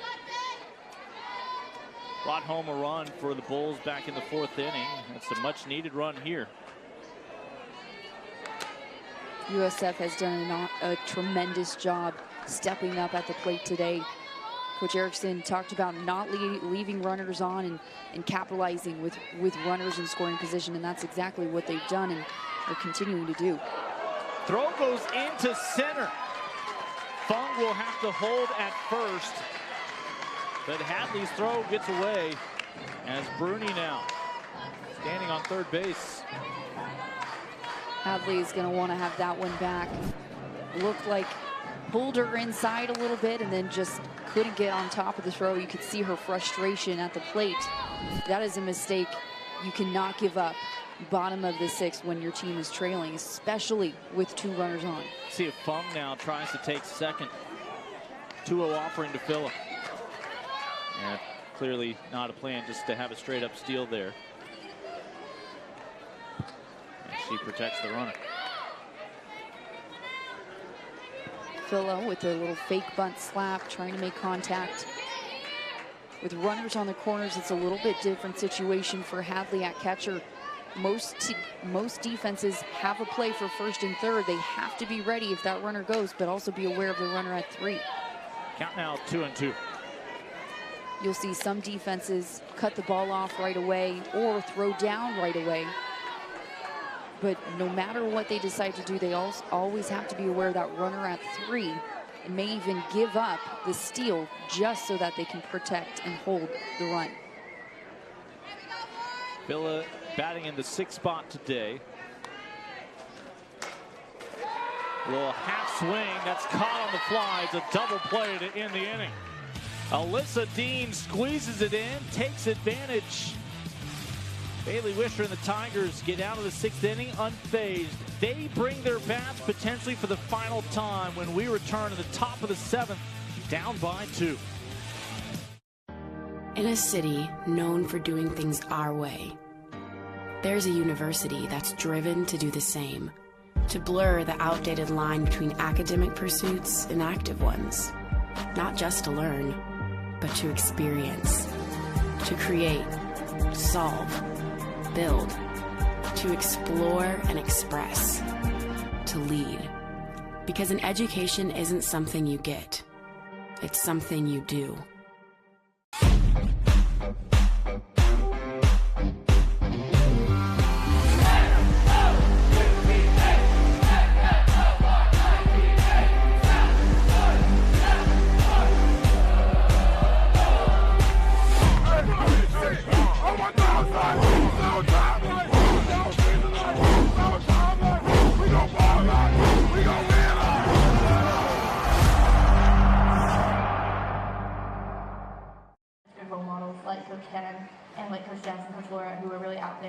Well, the Bulls 3 outs away from continuing this tear through the American.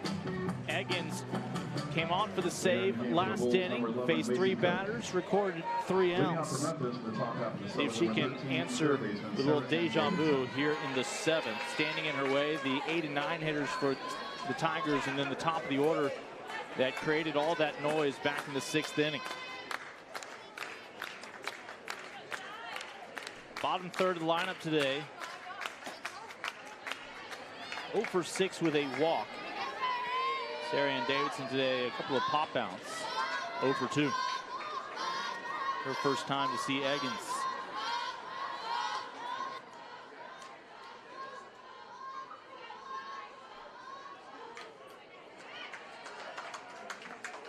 Jesse Lamb on deck, did have the walk. 0 for 1 today. And the top of the order when Delaney Smith last inning sparked a 3-run affair for the visitors, their first runs of the weekend against the stingy Bulls. The goal right now for the Tigers, turn their lineup around. Get it, turn it over and get to the top half of their lineup, but it starts right here with Sarian Davidson. Tigers caught a little bit of a break last half inning with that double play ball. And no more insurance for the Bulls here. Just a little room for error for Eggins and this Bulls defense.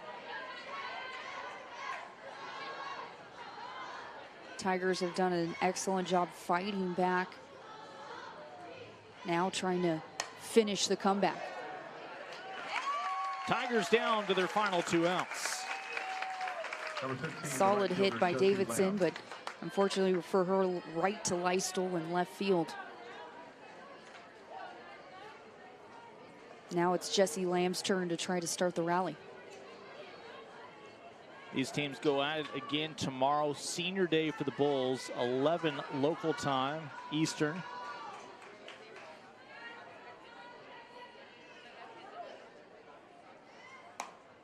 First pitch, Lamb, slow roller, and Lay able to come through. So Delaney Smith led off last inning. She comes up at 1 inning later here in the 7th, but with 2 outs and nobody on. Just needs to be able to reach any way she can. Smith has made adjustments all throughout today's game. Needs to continue to trust her eye, also her swing. Attacks the first pitch. The Bulls' winning ways continue here in the American. They have won their last 14 here in conference play. Now 15-2 overall, your front runners for that #1 seed. We'll step aside. When we come back, we'll talk to the victorious Bulls in Tampa.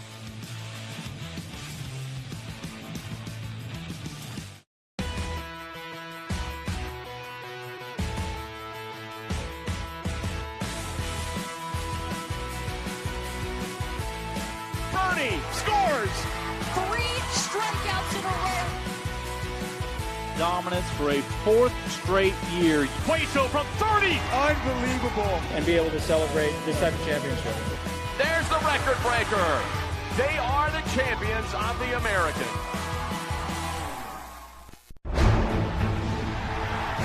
More than 7,000 student athletes rising to become champions in 22 different sports at 13 esteemed institutions across 11 states. 360,000 students and 2.6 million alumni rise up in celebration of a Power 6 conference known as the American, powered by determination.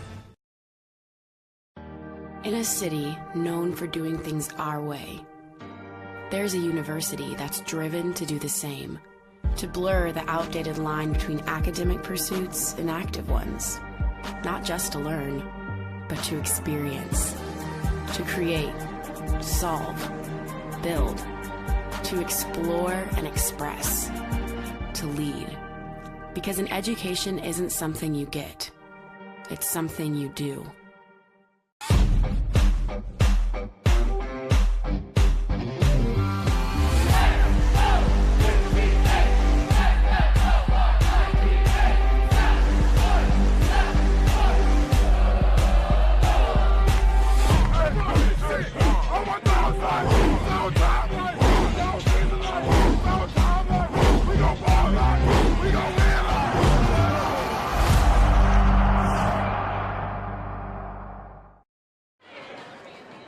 Thanks to the 3rd save of the year for Eggins, Nicole Doyle finds her 11th victory, and the Bulls just continue this hot streak. They will have a chance to sweep on Sunday as Cork will be facing those Tigers for the 2nd time this weekend, coming off that 1-hitter yesterday. Right now, Natalie Poole just trying to rally the troops for one final push tomorrow. Meanwhile, our Kelly Burke is with our player of the game and our victorious pitcher in the circle. Let's check in with Kelly. Nicole, for 5 innings, you were a pop-up machine today. Why was your rise ball so lethal? I think I'm pretty much just trying to spin the ball no matter what. All my pitches, I've always been kind of a spinner. I've never really thrown that hard. So it's important to get outs, you know. So I've just tried to spin it as best as I can so that I can get outs for my team, trust my defense to back me up. After seeing limited action last year, what have you found in yourself this season in the circle that's really allowed you to solidify the #2 role? Well, I have great coaching. I mean, Coach Jess, she's changed my life in more ways than just on the field. It's really important to believe in yourself even when you don't feel good, and I think that's something that I've found. You got to choose yourself every single day, no matter what, because we put in the work, and you just have to trust that you've prepared for your opportunities. Well, congratulations, a great performance today. We'll let you bring over your head coach, Ken Erickson, in a sec. And Coach walking his way over. Coach, a big series win, your 5th series win.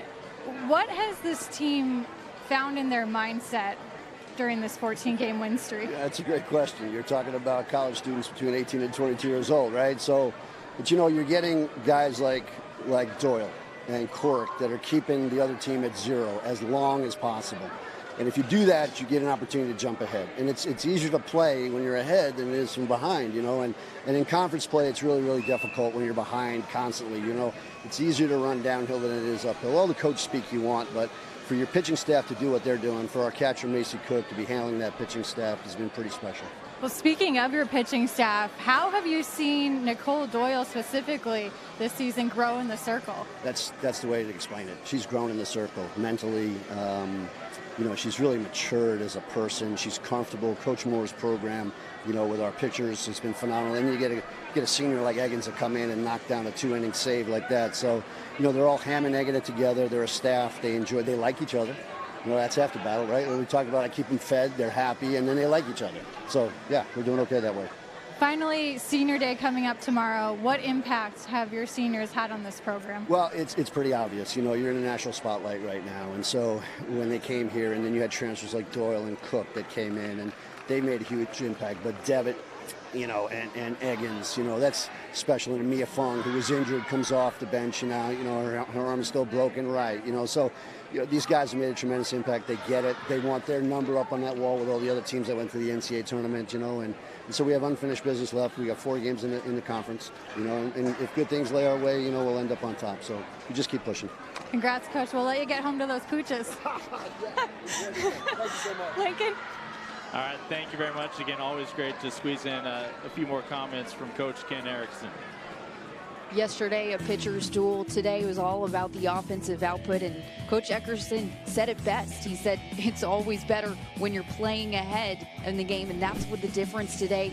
The offense was terrific for the USF Bulls, but then their pitching staff with Doyle backed it up as well, and also Cheyenne coming in at the end. A tremendous all-around performance by the USF Bulls. Yesterday, a 2-0 pitcher's duel victory for the Bulls. Today, a little bit higher scoring affair, but the result the same. The Bulls continue this run through the American. They'll look for the sweep tomorrow on Senior Day. For Jill Jelnick, as well as Kelly Burke and our entire ADN crew, I'm Lincoln Rose. So long from Tampa.